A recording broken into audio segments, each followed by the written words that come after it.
তুমি আসমানে থাকো প্রভু, আমি জমিনে।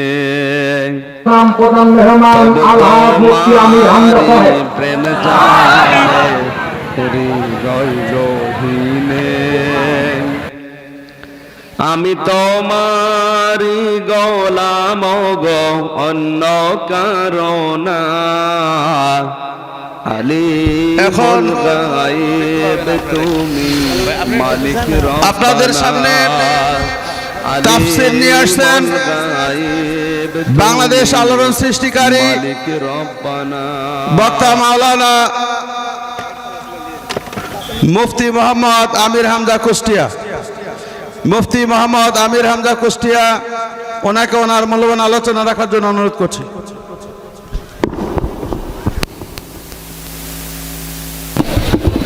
ঠিক আছে,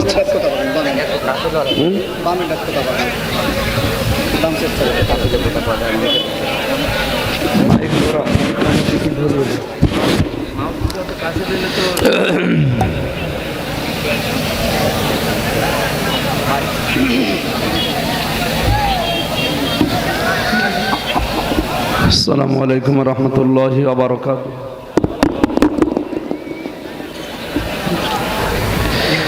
কেমন আছেন আপনারা?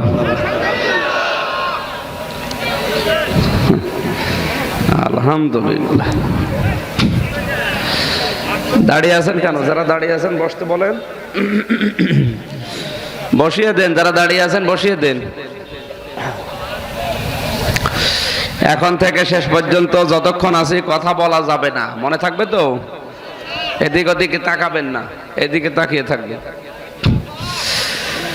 نحمده ونستعينه ونستغفره ونؤمن به ونتوكل عليه ونعوذ بالله من شرور أنفسنا ومن سيئات أعمالنا من يهدي الله فلا مضل له ومن يضلل فلا هادي له ونشهد أن لا إله إلا الله وحده لا شريك له ونشهد أن سيدنا وحبيبنا ومولانا محمدا عبده ورسوله الذي أرسله بالحق بشيرا ونذيرا وداعيا إلى الله بإذنه وسراجا منيرا فقد قال الله تعالى في كلامه المجيد وبرهانه التوحيد أعوذ بالله من الشيطان الرجيم بسم الله الرحمن الرحيم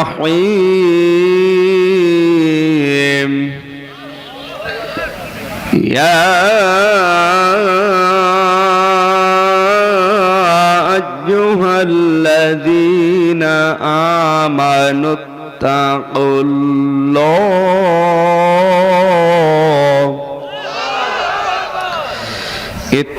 الله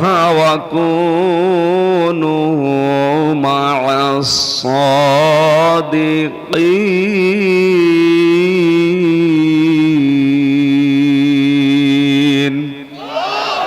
صدقت يا ربنا.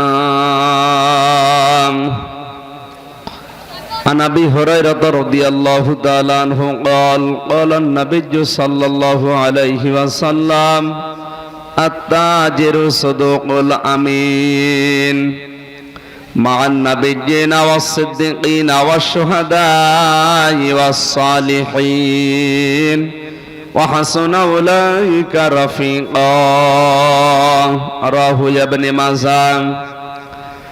وقال تعالى في شان حبيبي إن الله وملائكته يصلون على النبي يا আইয়ুহাল্লাযীনা আমানু সাল্লু আলাইহি ওয়া সাল্লিমু তাসলিমা আল্লাহুম্মা সাল্লি আলা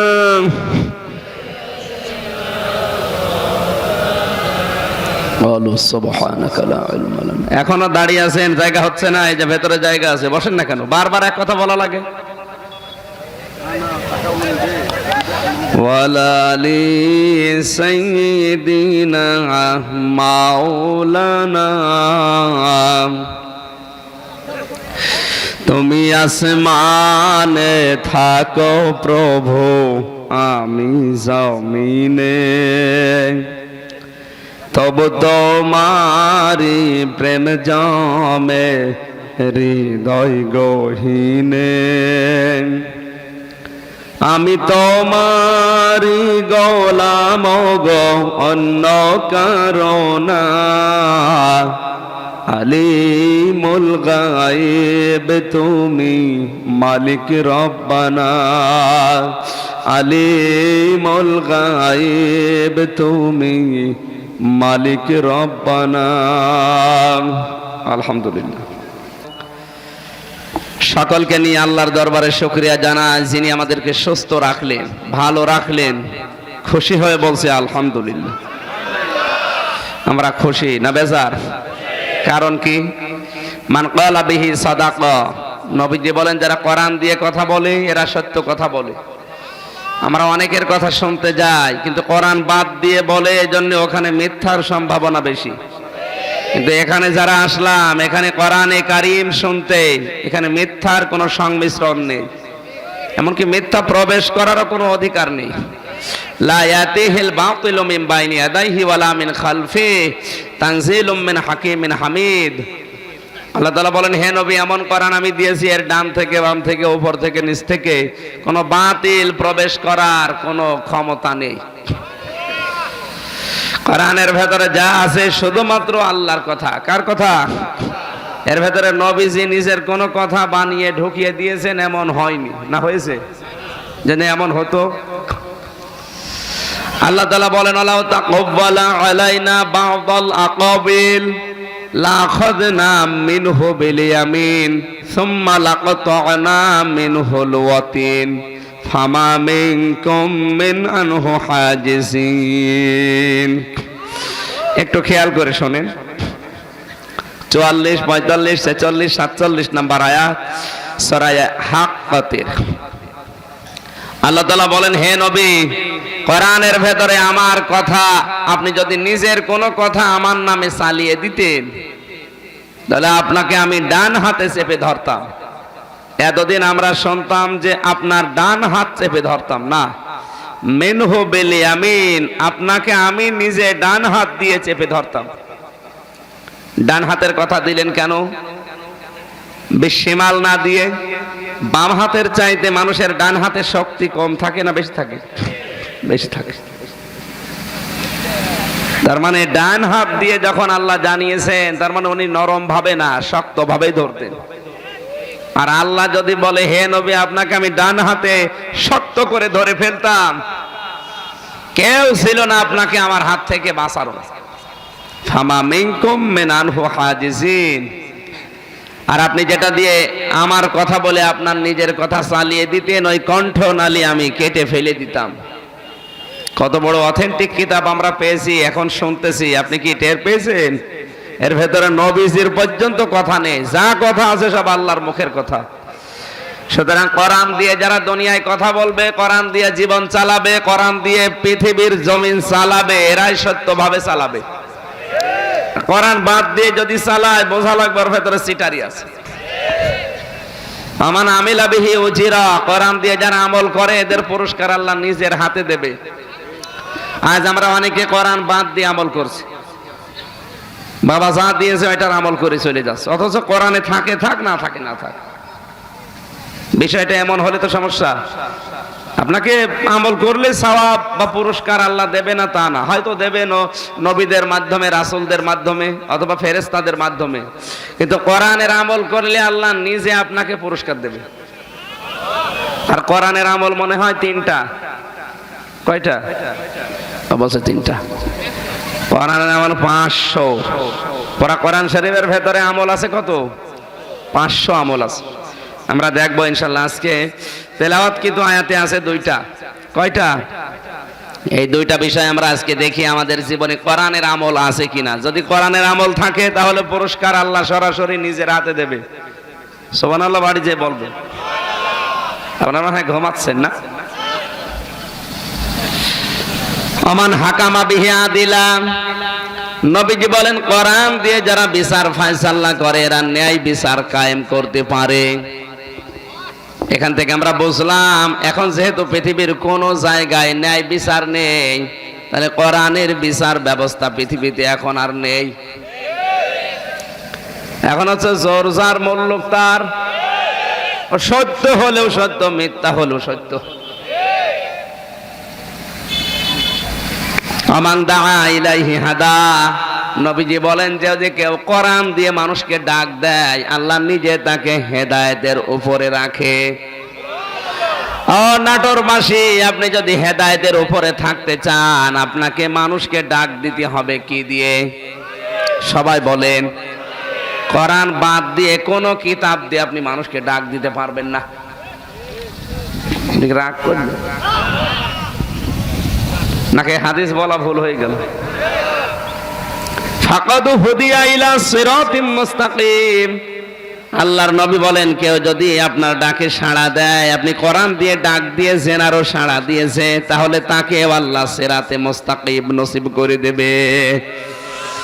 মাওলানা রুহুল আমিন সিরাতে মুস্তাকিমের পরিচয় দিচ্ছিলেন। এটা পেতে হলে কি করা লাগবে আর পেলে আপনার কি উপকার হবে?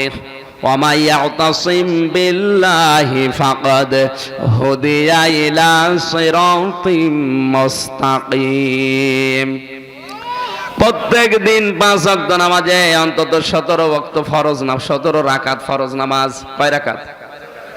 এই কয় রাকাতে অন্তত মানুষ কিছু না পড়লেও এই কথাটা পড়ে, ইহদিনাস সিরাতাল মুস্তাকিম। আল্লাহ তুমি আমাকে সহজ সরল পথ দেখাও। কি পথ?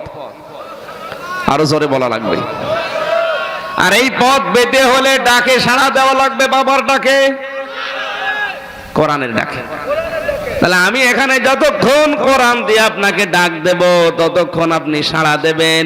আমি যেমন হেদায়েত পেয়ে যাব আপনাকে আল্লাহ সিরাতে মুস্তাকিম নসিব করবে। তাহলে আজকের মাহফিলটা গুরুত্বের দিক থেকে অনেক বেশি গুরুত্বপূর্ণ। কথা বলেন ঠিক কিনা? আমার কোরআন দিয়ে ডাক দেওয়া লাগবে কেন? আল্লাহর নবী বলেন বাল্লিগু আন্নি ওয়ালাউ আয়া। বাল্লিগ না বাল্লিগু? না, কথা বুঝে বলে। এখানে শব্দ কি 1 বছর না বহু বছর? বহু বছর। বাল্লিগ না দিয়ে বাল্লিগু দিলেন কেন? বাল্লিগ শব্দটা আছে কিন্তু কোরআনে আছে, আর বাল্লিগু এটা আছে হাদিসে। আল্লাহর কথা মানা যেমন ফরজ, রাসূলের কথা মানাও। আপনি কালকে বলবেন, জবাব দিতে পারেন না আপনি? এটা একটা ক্লাস। এটা কি ক্লাসের মতো? ছাত্র যেভাবে বসে জবাব দেয় এভাবে জবাব দেবেন। আর যদি না বসার ভান করে থাকেন আপনার খবর আছে। বাল্লিগ দিয়েছেন আল্লাহ কোরআনে, ইয়া আইয়ুহার রাসূল বাল্লিগ মা উনজিলা ইলাইকা মির রাব্বিক ওয়া ইল্লাম তাফআল ফামা বাল্লাগতা রিসালাতা আল্লাহু ইয়াসিমুকা মিনান নাস ইন্নাল্লাহা লা ইয়াহদিল কওমাল কাফিরিন। সূরা মায়েদার 67 নম্বর আয়াতে আল্লাহ বলেছেন, হে রাসূল আপনি তাবলীগ করেন। কি দিয়ে করবেন? যেটা আপনাকে আমি দিয়েছি তার নাম কি? তাহলে তাবলীগ করা লাগবে কোরআন দিয়ে। আপনি তাবলীগ করতে গেলে ঝামেলা আসবে, আমি আল্লাহ জানি। আপনি যদি দুনিয়ার ঝামেলার দিকে তাকিয়ে, বিপদ আপদের দিকে তাকিয়ে মানুষ আপনার বিরুদ্ধে ষড়যন্ত্র করবে, দুর্বেশন্তি চালাবে, ওটা দেখে যদি আপনি বন্ধ করে দিন যে দরকার নেই, দিনকাল ভালো যখন হবে তখন তাবলীগ করব না, আপনি তাবলীগ করতে গেলে ঝামেলা আসবে, আমি আল্লাহ জানি, এই জন্য আল্লাহু ইয়াসিমুকা মিনান নাস দিলাম। আপনি যদি বিপদে পড়ে যান তাবলীগ করতে গিয়ে, তাহলে আপনাকে আমি আল্লাহ নিজে বাঁচাবো। আরে দায়িত্ব যদি আপনি দুনিয়ার দিকে তাকিয়ে পালন না করেন, রেসালারদের যে বিশাল দায়িত্ব আপনাকে দিয়েছিলাম আপনি যেন পালনই করেননি। এখানে একটা ছোট্ট তথ্য আছে, আমরা অনেকে আজ তাবলীগ করছি, কিন্তু মোহাম্মদ ইবনে আব্দুল্লাহর, আপনাকে তাবলীগ করা লাগবে রাসূলুল্লাহর। কথা বোঝেন না আপনি? আপনি যতদিন পর্যন্ত মোহাম্মদ ইবনে আব্দুল্লাহকে অনুসরণ করবেন, অনুকরণ করবেন, এ দুনিয়াতে কেউ আপনাকে গালি দেবে না, আপনার একটা শত্রু দুনিয়ায় হবে না। কিন্তু যখনই আপনি রাসূলুল্লাহকে অনুসরণ করতে যাবেন, তখনই আপনাকে হয়তো জেলখানায় যাওয়া লাগতে পারে, দেশ থেকে তাড়িয়েও দিতে পারে। ওরা কোরআন শরীফের ভেতরে মোহাম্মদ ইবনে আব্দুল্লাহকে অনুসরণ করার কথা আছে না রাসূলুল্লাহকে অনুসরণ করার কথা? কোথায় আছে? কোথায়? কোরআনে তো আছে, কোথায় বলেন তো? ওটা তো আত্মীয়।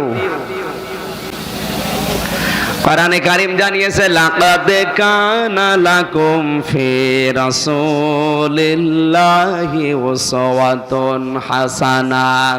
সূরা আহজাবের 21 নম্বর আয়াতের প্রথমে আল্লাহ জানিয়েছেন, অবশ্যই তোমাদের জন্য মহত্তম আদর্শ লুকিয়ে রেখেছি আমি রাসূলুল্লাহর জীবনে। এখানে কিন্তু মোহাম্মদ ইবনে আব্দুল্লাহর নাম নেই, আছে? কার নাম? রাসূলুল্লাহ। উনি যতদিন পর্যন্ত মোহাম্মদ ইবনে আব্দুল্লাহ ছিলেন ততদিন কিন্তু ভালো কথা বলেননি তা না, তিনি বলেছিলেন, বলেন না? তিনি 1 থেকে 40 বছর পর্যন্ত বলেছিলেন যে চুরি করা যাবে না, ডাকাতি করা যাবে না, জেনা করা যাবে না। এ কথা বলেননি না বলেছেন? তার শত্রু ছিল? বলেন, একটা শত্রু ছিল না। কে বলেছিল আন্দাজে? ছিল না? কিন্তু যখন তিনি বললেন, এ কোরআন হাতে পেলেন কয় বছরে? 40 বছরেও কিন্তু ওই কথাগুলোই বলেছিলেন, এতদিনও বলেছিলেন, কিন্তু শত্রু ছিল না। এখন যেই বলেছেন শত্রু শুধু না, এখন বলার পরে সঙ্গে সঙ্গে তার শত্রু শুধু না, জানের শত্রু হয়ে গেছে। তিনি মোহাম্মদ ইবনে আব্দুল্লাহ যতদিন ছিলেন তখন বলেছিলেন চুরি করা যাবে না, এখনো বলছে চুরি করা যাবে না। আর চুরি শুধু করা যাবে না তা না, চুরি করলে হাত কেটে দেব, শুধু হাত কেটে দেব বলে আমি শেষ না, এটা আমি কার্যকারী করব, কারণ জাযাম বিমা কাসাবা নাকালাম মিনাল্লাহ, এটা হচ্ছে দুনিয়ার শাস্তি। কোন জায়গা? এবার যারা বড় বড় চোর ছিল, যারা রাস্তা চোর, যারা ব্রিজ চোর, যারা জনগণের সম্পদ সব চুরি করে বালা বিল্ডিং বানিয়েছে, সুইস ব্যাংকে রেখেছে, তারা কি বন্ধু না শত্রু? কেমন শত্রু হয়েছিল? জীবনের শত্রু। এমনকি তাকে 82 বার মেরে ফেলার জন্য চেষ্টা চালিয়েছিল। কথা বলেন ঠিক কিনা? আজ পৃথিবীতে পার্থক্য এতটুকু হয়, কিন্তু অনেকে বোঝে না। অনেকে বলে কই আমরা তো পাগড়ি মাথায় দিয়ে, জুব্বা গায়ে দিয়ে, তসবিহ হাতে নিয়ে দাওয়াতি কাজ করি, আমাদের তো কেউ বাধা দেয় না। ওরে বেটা, তোরে বাধা দেবে কি করে? তুই তো মোহাম্মদ ইবনে আব্দুল্লাহকে অনুসরণ করিস, তুই রাসূলুল্লাহকে অনুসরণ করে দেখ, তোরেও 3 বছর জেলে থাকা লাগবে, তোরও দেশ থেকে দাঁড়িয়েও দিতে পারে। এক কথা বলেন না কেন? খালি উল্টা বোঝে, আমাদের তো কিছু হয় না, তোর কি হবে কি করি? তুই রাসূলুল্লাহকে অনুসরণ করে দেখ। আমার কথা মনে হয় ভুল বুঝলো অনেকে। এখন অনেকে কিন্তু এই বক্তব্য দিচ্ছে যে আমাদের তো কিছু হয় না, তোর কি হবে কি করি বলতো? আব্দুল্লাহ ইবনে উবাইরও দাঁড়িয়ে ছিল, সেও জিকির করতো, সেও নবীজির পেছনে নামাজ পড়তো, কিন্তু তার কিছু হয়নি। কি হবে? কারণ সে গোপনে গোপনে তো আতাত করে চলত। আপনিও যদি গোপনে গোপনে ওই কাজ করে চলেন তা আপনার কি হবে? এই না বোঝার ভান করে আছেন, কার হাত তোলেন? ওই যে তুমি এখনো বোঝোনি, তোমার ফেডার খাওয়ানো লাগবে। ও এখনো বুঝিনি। আমার কথা মনে হয় আপনি বুঝতেছেন না, বুঝতেছেন?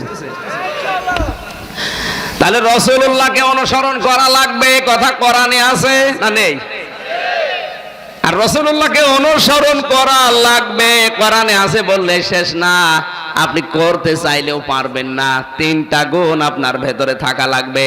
লিমান কানা ইয়ারজুল্লাহা ওয়াল ইয়াউমাল আখিরা ওয়া যাকারাল্লাহা কাসীরা। আওয়াজ বাড়িয়ে দেন। আল্লাহ রাব্বুল আলামিন বলেন, হে নবী, আপনাকে অনুসরণ করতে পারবে তারা যাদের ভেতরে তিনটা গুণ থাকবে। লিমান কানা ইয়ারজুল্লাহ, যারা দুনিয়ার সব কাজ আমি আল্লাহকে রাজি করার জন্য করবে। আর যারা আল্লাহকে রাজি করার জন্য সব কাজ করে, ওদেরকে আপনি বোমা দিয়ে ভয় দেখিয়েও পেছনে হটাতে পারবেন না। এদেশে সবাই না, যারা রাসূলকে অনুসরণ করছে, কাকে বলেন না কেন? মুহাম্মদ ইবনে আব্দুল্লাহকে না, কাকে? রাসূলকে। এখন তো অনেকে শোনাচ্ছে আমরা নবীওয়ালা কাজ করি। তাহলে মুহাম্মদ যেদিন নবী হয়েছিলেন ওই দিন থেকে আপনাকে কাজ করা লাগবে। উনি নবী হয়েছিলেন কয় বছরে? এক কথা বলেন না কেন? 40 বছরে। আপনি যেটা করছেন ওটা কিন্তু নবীওয়ালা কাজ না, ওটা মুহাম্মদ ইবনে আব্দুল্লাহর কাজ। উনিও তো ওই সময় ভালো কথা বলেছিল, আপনিও বলছেন। এজন্য আপনারও শত্রু নেই, তারও শত্রু ছিল না। আপনাকেও বাধা দেয় না, তাকেও বাধা দিত না। কিন্তু যখনই তিনি কোরআন হাতে নিয়ে আল্লাহর রসুল হয়ে গেলেন, নবী হয়ে গেলেন, নবীওয়ালা কাজ আরম্ভ করলেন, তখন তার শত্রুর অভাব হয়নি। তাহলে পৃথিবীতে এখন নবীওয়ালা কাজ করছে তারা যারা রসুলকে 40 থেকে 63 এই 23 বছর অনুসরণ করছে। এখন যারা ভুল বুঝলেন তারা হাত তুলে দেখান যে আমরা ভুল বুঝলাম। তোলান। বাইরে যে যদি চার দোকানে বসে গেবত করেন, দাঁত মুখ কিচ্ছু রাখা হবে না, সব খুলে ফেলা হবে। এখানে কথা বলতে পারেন না, আর বাইরে যে গেবত করেন।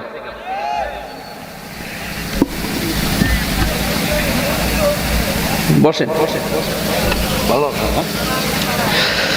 সুবহানাল্লাহ আলহামদুলিল্লাহ লা ইলাহা ইল্লাল্লাহ সুবহানাল্লাহ আলহামদুলিল্লাহ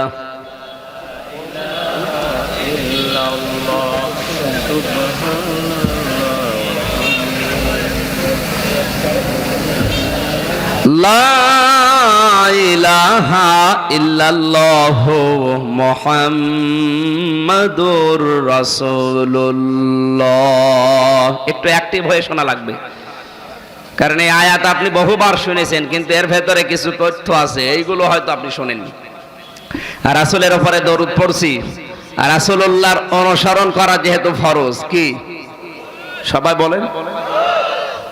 আল্লাহর হুকুম মানা যেমন ফরজ, রাসূলের হুকুম মানা ফরজ, কারণ রাসূলকে আল্লাহ শারে বানিয়েছেন, শরীয়ত প্রণেতা।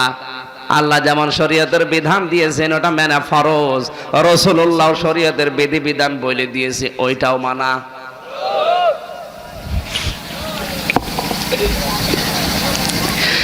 নবীজি এই জায়গায় কি বললেন? বাল্লিগ না বাল্লিগো?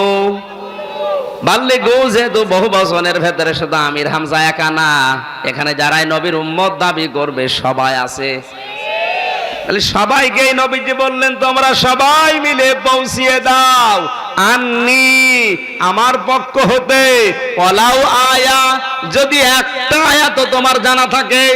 আর আয়াত বলতে আমরা সবাই জানি কোরআনের আয়াত। কথা বলা লাগবে।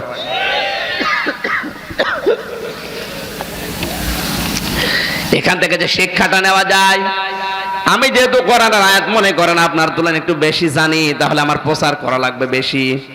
আপনি যেহেতু কম জানেন, আপনাকে প্রচার করা লাগবে কম। তার মানে আপনি যতটুকুই জানবেন অতটুকুই প্রচার করা আপনার ফরজ। আপনি ফরজ মনে করে নামাজ আদায় করেন, ফরজ মনে করে রোজা রাখেন।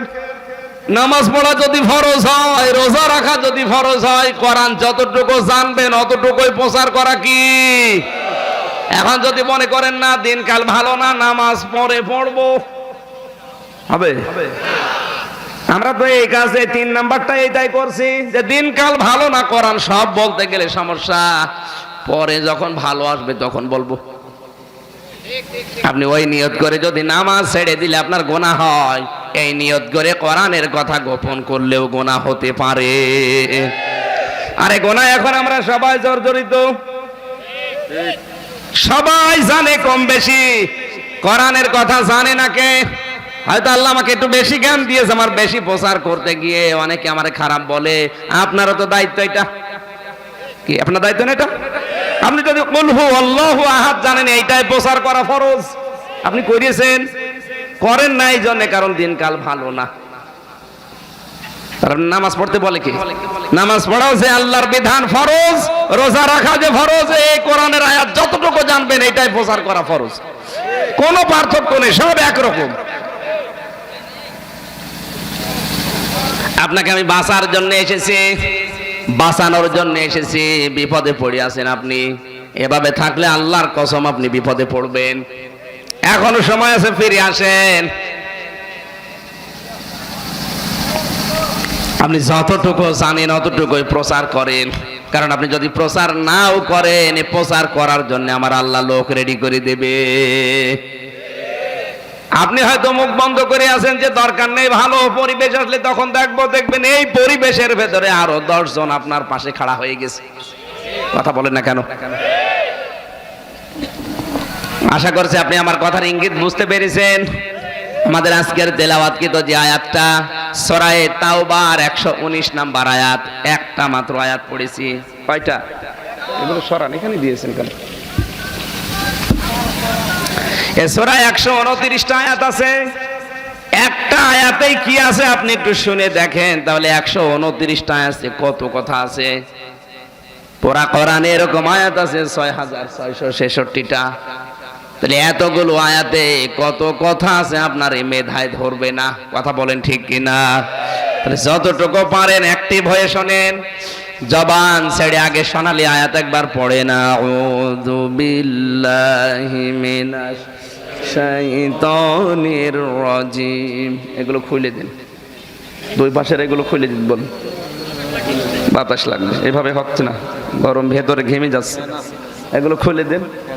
ফ্যান কি গায়ে লাগছে না কোন জায়গায় লাগছে আল্লাহ ভালো জানে। ফ্যান দিয়েছেন কোন দিকেও?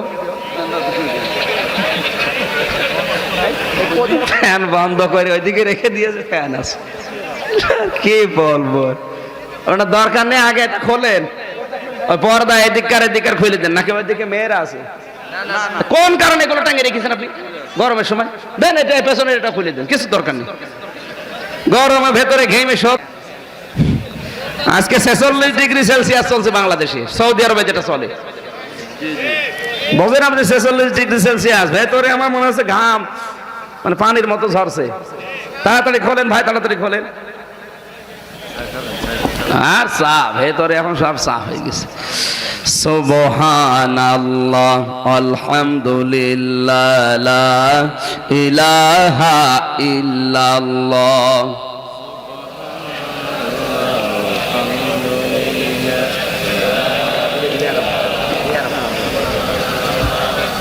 এখনো খোলেনি, টান দিয়ে খুলে ফেলতে কি হচ্ছে কি? এখানে বসে আছেন কোন কারণে? আরে ভাই ওই যে ওইগুলো খুলে দিতে পারেন না? আরে কমিটির লোক যারা আছে খুলে দেন না, সমস্যা কি? এই খুলতেছে। সুবহানাল্লাহ আলহামদুলিল্লাহ লা ইলাহা ইল্লাল্লাহ। সুবহানাল্লাহ আলহামদুলিল্লাহ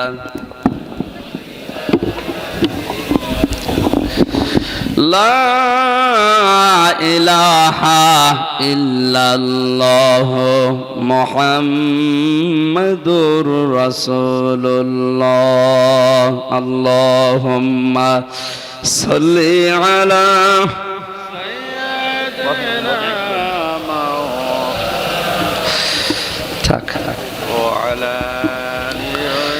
সাইয়্যিদিনা মাওলানা। আলহামদুলিল্লাহ। সূরা তাওবা থেকে আমরা পড়েছি আল্লাহ তাআলা ডাক দিয়েছেন, ওহে যারা ঈমানের দাবি করো তাদেরকে বলছি আমাকে ভয় করার নীতি অবলম্বন করো। ওয়াকুনু মা'আস সাদিকিন, আর তোমরা সত্যপন্থী যারা আছে তাদের সঙ্গী হয়ে যাও। এখানে আয়াতে হুকুম পেলাম দুইটা, একটা ইত্তাকুল্লাহ, আল্লাহকে ভয় করো, 2 নম্বরে ওয়াকুনু মা'আস সাদিকিন, সত্যপন্থী যারা আছে তাদের সঙ্গী হয়ে যাও। আদেশ কয়টা বলেন? এবারে দুইটা শব্দের ব্যাখ্যায় আমরা যাচ্ছি। আল্লাহ তাআলা এখানে ডাক দিয়েছেন কি ঈমানদার না বেঈমান? এখানে যদি কোনো বেঈমান থাকেন চলে যান, আপনার কিন্তু ক্ষতি হবে, কারণ এই আয়াত আপনার জন্য না, বেঈমানের আলাদা আয়াত আছে। অবশ্য ঠিক, এই বেঈমান আছে কিনা আগে একটু দেখি তো, না নেই? বেঈমান কোনটা? ঈমানের দাবি করার পরেও বেঈমান কোনটা? অমিনান নাসি মাই ইয়াকুলু আমান্না বিল্লাহি ওয়া বিল ইয়াউমিল আখিরি ওয়া মা হুম বিমুমিনিন। আল্লাহ তাআলা বলেন, হে নবী, মানুষের ভেতরে এমন মানুষ অনেক আছে যারা বলে আল্লাহ তোমাকে বিশ্বাস করি, কিয়ামতেও বিশ্বাস করি, কিন্তু ওরা ঈমানদার না। তাহলে কথাটা কি? আল্লাহকে কিয়ামতকে বিশ্বাসের দাবি করছে, কিন্তু লোকটা আল্লাহর ভাষায় ঈমানদার না। এর ভেতরে কোনো সিগনিফিকেন্স লুকিয়ে আছে, অথচ ঈমানের মৌলিক যে বিষয় 3টা, তাওহীদ, রিসালাত, আখিরাত, 2টা বিষয় মানুষটা ঘোষণা দিল, অথচ আল্লাহ বলছেন ও কিন্তু ঈমানদার না, ও মুমিন না। তার মানে ওই কথাগুলো ওর মুখের কথা, ওর মনের কথা না। আপনার মুখের কথার সাথে মনের কথার যতদিন পর্যন্ত মিল না হবে ততদিন পর্যন্ত আপনি ঈমানদার না, আপনি মুনাফিক। নাটোরবাসী চামড়ার মুখ দিয়ে দেশে অনেক কথা বলা হচ্ছে এখন, কিন্তু ওইটা ওর মুখের কথাই শেষ, ওর মন পর্যন্ত কথা যায় না। আমরা বাস্তবে অনেক মানুষের কথা মিলিয়ে দেখি, ওটা ওর মুখের কথা কিন্তু ওর মনের না। মনের কথা যদি ওই মুখের কথার সাথে মিল হয়ে যেত, এই দেশে যত কথা বলা হয় এ দেশ জান্নাত হয়ে যেত। কাবা শরীফ তাওয়াফ করার ওই ঘটনাটা আমি শিক্ষার জন্য মাঝে মাঝে বলি। কাবা তাওয়াফ করার সময় দেখি একটা লোক হাউমাউ করে কাঁদছে।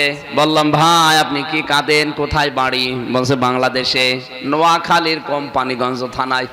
তো কাঁদেন কেন? বলছে আমি মরণ চাই। মরণ চান মানে? বলে হ্যাঁ আমি মরবো, আমি আর দেশে যাব না। নোয়াখালী কুমিল্লার ভাষা একটু টানা টানা না?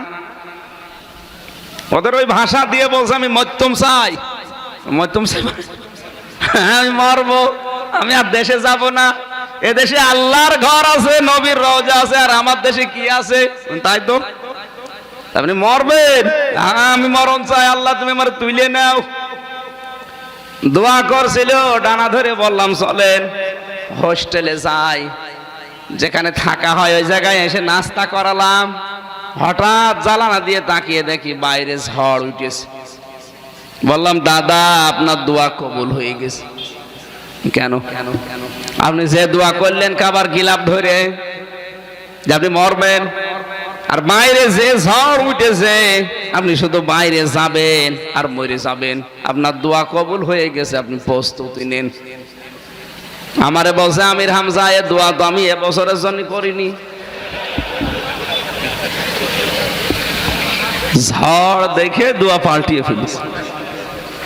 আগামী যে যদি আসি তখন ওর মুখের কথা আর মনের কথা কি এক? বলুন।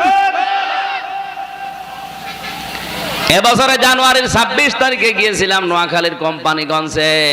ওই মুরব্বী এসে বলছে হুজুর আসসালামু আলাইকুম। কি দাদা মরেননি? বলেন না, আগামীতে যদি যায় তো আগামীতে যাবেও না, মরবেও না। ওর মুখের কথা আর মনের কথা এক ছিল। এখানে ওই রকম মানুষ নেই। আপনি আন্দাজে ইমানদার দাবি করলেই হবে? আপনার মুখের কথার সাথে মনের কথার মিল থাকা লাগবে। সামনাসামনি হুজুর দেখলে মনে হয় যে জান্নাতে পৌঁছিয়ে দিয়ে আসবে, আর পেছনে যে গিবত করে। এখন এখানে যদি ইমানদার সবাই থাকে তাহলে আমার আর কিছু বলার নেই, কিন্তু দুই একটা যদি বেঈমান থাকেন আগের থেকে বলছি আপনি চলে যান। ইমানদার দাবি করার বিষয় না। আল্লাহ তাআলা বলেন ফামাই ইয়াকফুর বিত্তাগুতি ওয়া ইউমিন বিল্লাহ ফাকাদ ইসতামসাকা বিল উরওয়াতিল ওয়াসকা লা ইনফিসামা লাহা ওয়াল্লাহু সামিউন আলিম। সূরা বাকারার ভেতরে আছে 257 নাম্বার আয়াতের শেষের দিকে আল্লাহ তাআলা বলেন কেউ যদি ঈমান আনতে চায় সে যেন তাগুতকে ছেড়ে দেয়। ঈমান আনার প্রথম শর্ত আপনি তাগুতকে ছেড়ে দেবেন, এরপরে ঈমানের দাবি করবেন, তাহলে আপনার ঈমান কোনোদিন ছেড়ে যাবে না। জোরে বলেন আল্লাহু আকবার। এখন আপনি যদি তাগুত না ছেড়ে ঈমানের দাবি করেন, ওটা আল্লাহর ভাষায় সত্য না মিথ্যা? মিথ্যা। কারণ আপনি তাগুত কি এটা যদি না বোঝেন তো ছাড়বেন কি করে? তাগুত হচ্ছে ওই শক্তি যে শক্তি আল্লাহর বিধান নিজে মানে না, অন্য কেউ মানবে, মানতেও দেয় না। এই তাগুত এখন বাংলাদেশে নেই, এগুলো ভারতে আছে।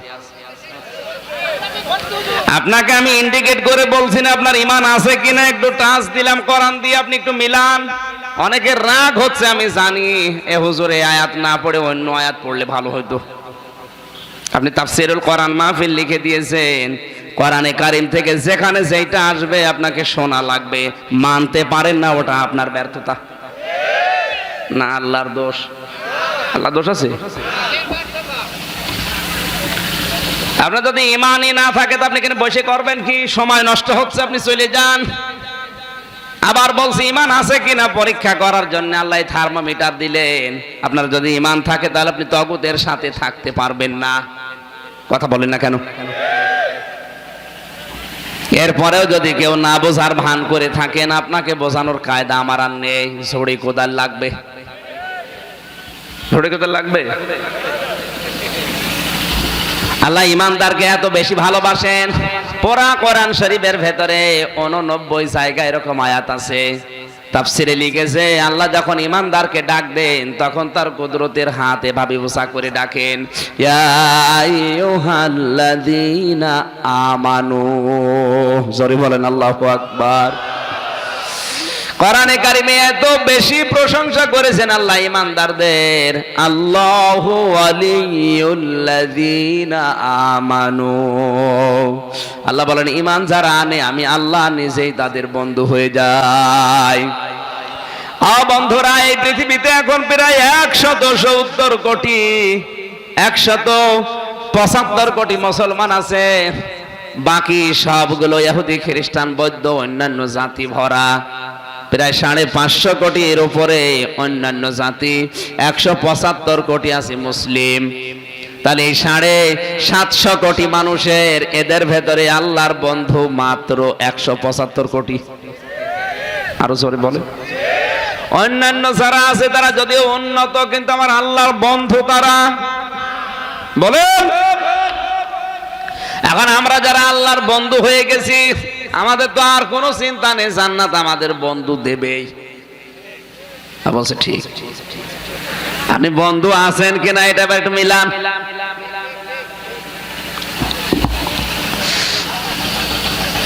বন্ধুত্বের দাবি নিয়ে আপনি যদি সামনে চলে যান, এখন বন্ধু হওয়ার জন্য যে গুণাগুণগুলো আল্লাহ দিয়েছেন ওগুলো যদি আপনার ভেতরে এখনো না আসে, আপনার শুধু মুখের কথা পর্যন্ত শেষ, আল্লাহ পর্যন্ত যাবে না। আল্লাহ রাব্বুল আলামিন বলেন আমার বন্ধু হওয়ার জন্য কয়েকটা গুণ আমি দিয়েছি। আলা ইন্না আউলিয়া আল্লাহি লা খাউফুন আলাইহিম ওয়ালা হুম ইয়াহজানুন। আল্লাহ বলেন সাবধান, জেনে রাখো আমি আল্লাহর বন্ধু যারা, তাদের কোনো ভয়ও নেই, কোনো চিন্তাও নেই। এখন বন্ধু হওয়ার জন্য পরবর্তীতে দুইটা কাজ দিয়েছেন, আল্লাযীনা আমানু ওয়া কানু ইয়াত্তাকুন। ওরা সর্বপ্রথম আল্লাহর বন্ধুত্বের দাবি করলে ঈমান আনবে, বিশ্বাস স্থাপন করবে আমি আল্লাহর প্রতি। 2 নম্বরে যে কোনো কাজ করার আগে চিন্তা করে দেখবে কেউ নেই কিন্তু একজন আছে। কে? এই ভয়টা তার ভেতরে পাওয়া যাবে। আমার মনে হয় ঈমানদারের ভেতরে যদি এই ভয়টা তৈরি হয়, ওটা তো সোনায় সোহাগা। কিন্তু এখন এই ঈমানদারদের ভেতরে এই ভয়টা অধিকাংশ ঈমানের ভেতরে নেই। যে ঈমানদারের ভেতরে আল্লাহর ভয় নেই, ওই ঈমানদারের ঈমান নেই। কারো অন্তরে যদি আল্লাহর ভয় না থাকে, ওটার ভেতরে ঈমান থাকা সম্ভব না। কারণ দেখুন, দুইটা জিনিস এক জায়গায় থাকতে পারবে না। আল্লাহর ভয় যদি আপনার অন্তরে থাকে, দুনিয়ার কোনো ভয় আপনার অন্তরে আর জায়গা দেবে না। আর দুনিয়ার ভয় যদি থাকে, তাহলে আল্লাহ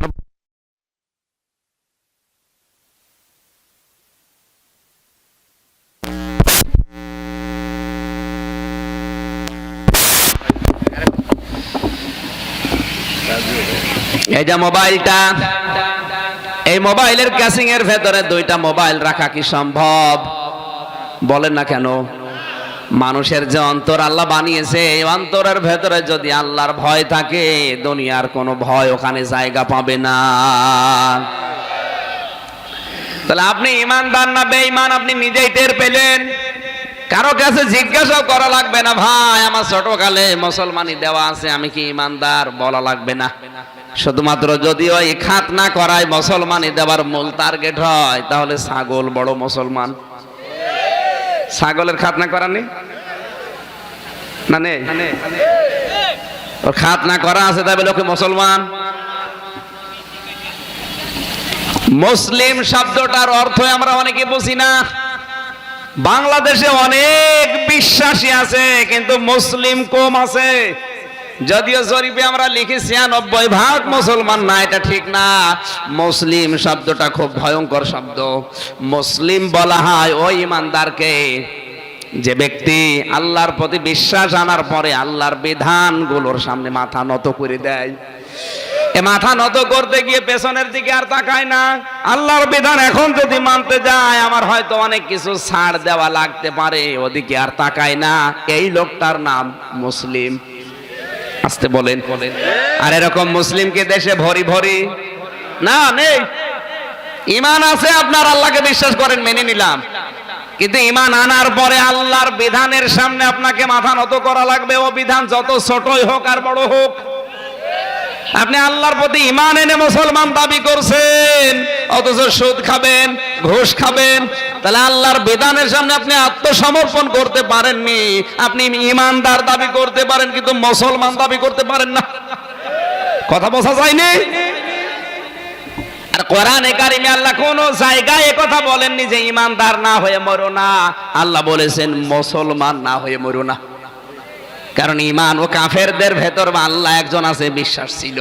ওমা ইউমিনু আকসারুহুম বিল্লাহি ইল্লা ওয়া হুম মুশরিকুন। সূরা ইউসুফের 106 নম্বর আয়াতে আল্লাহ বলেন, হে নবী, ওই যে কাফেররা, ওরাও কিন্তু বলে যে আল্লাহ একজন আছে, কিন্তু ওরা শিরিক করে। কি করে বলেন? আবু জেহেলও জানতো আল্লাহ একজন আছে। কাবার গিলাফ ধরে বদরের ময়দানে যাওয়ার আগে কাঁদছিল, কাবার মালিক তুমি আছো আমি জানি, মুহাম্মদের বিরুদ্ধে যুদ্ধে যাচ্ছে, সত্যের পক্ষে যে আছে তাকে তুমি বিজয় দিও। ওর দোয়াও কবুল হয়ে গেছে।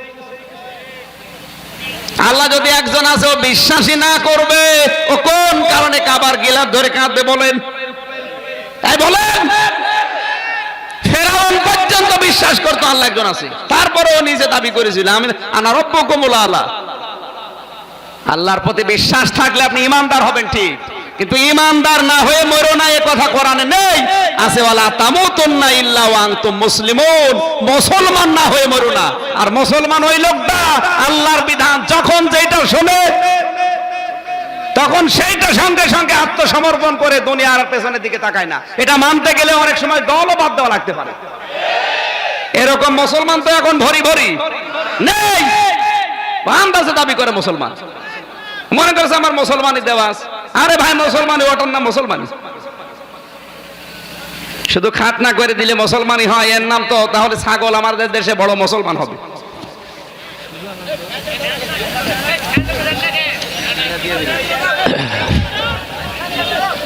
আরে ফ্যানটা দেওয়া যাচ্ছে না, ফ্যানটা দেওয়া যাচ্ছে না এখানে। আমার ভাইরা আপনারা এদিকে আমার সাথে আছেন তো? না না আমার সাথে নেই, আপনারা আছেন? কারা আছেন দেখি লিল্লাহে তাকবীর, দেখেন তো হাত তোলেনি কে?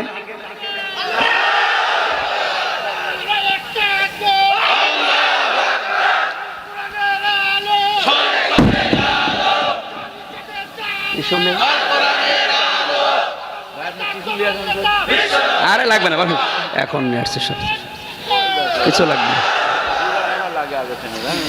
আপনার কি সঙ্গে আছেন? মনে হচ্ছে সঙ্গে আছেন না?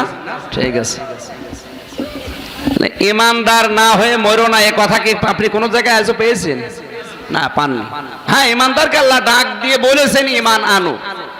ইমানদারকে ডাক দিয়ে কি বলেছেন? ইয়া আইয়ুহাল্লাযীনা আমানু আমিনু বিল্লাহ, ও যারা ঈমানের দাবি করো তাদেরকে বলছি ঈমান আনো। এই কথাটা কেমন হয়ে যাচ্ছে না?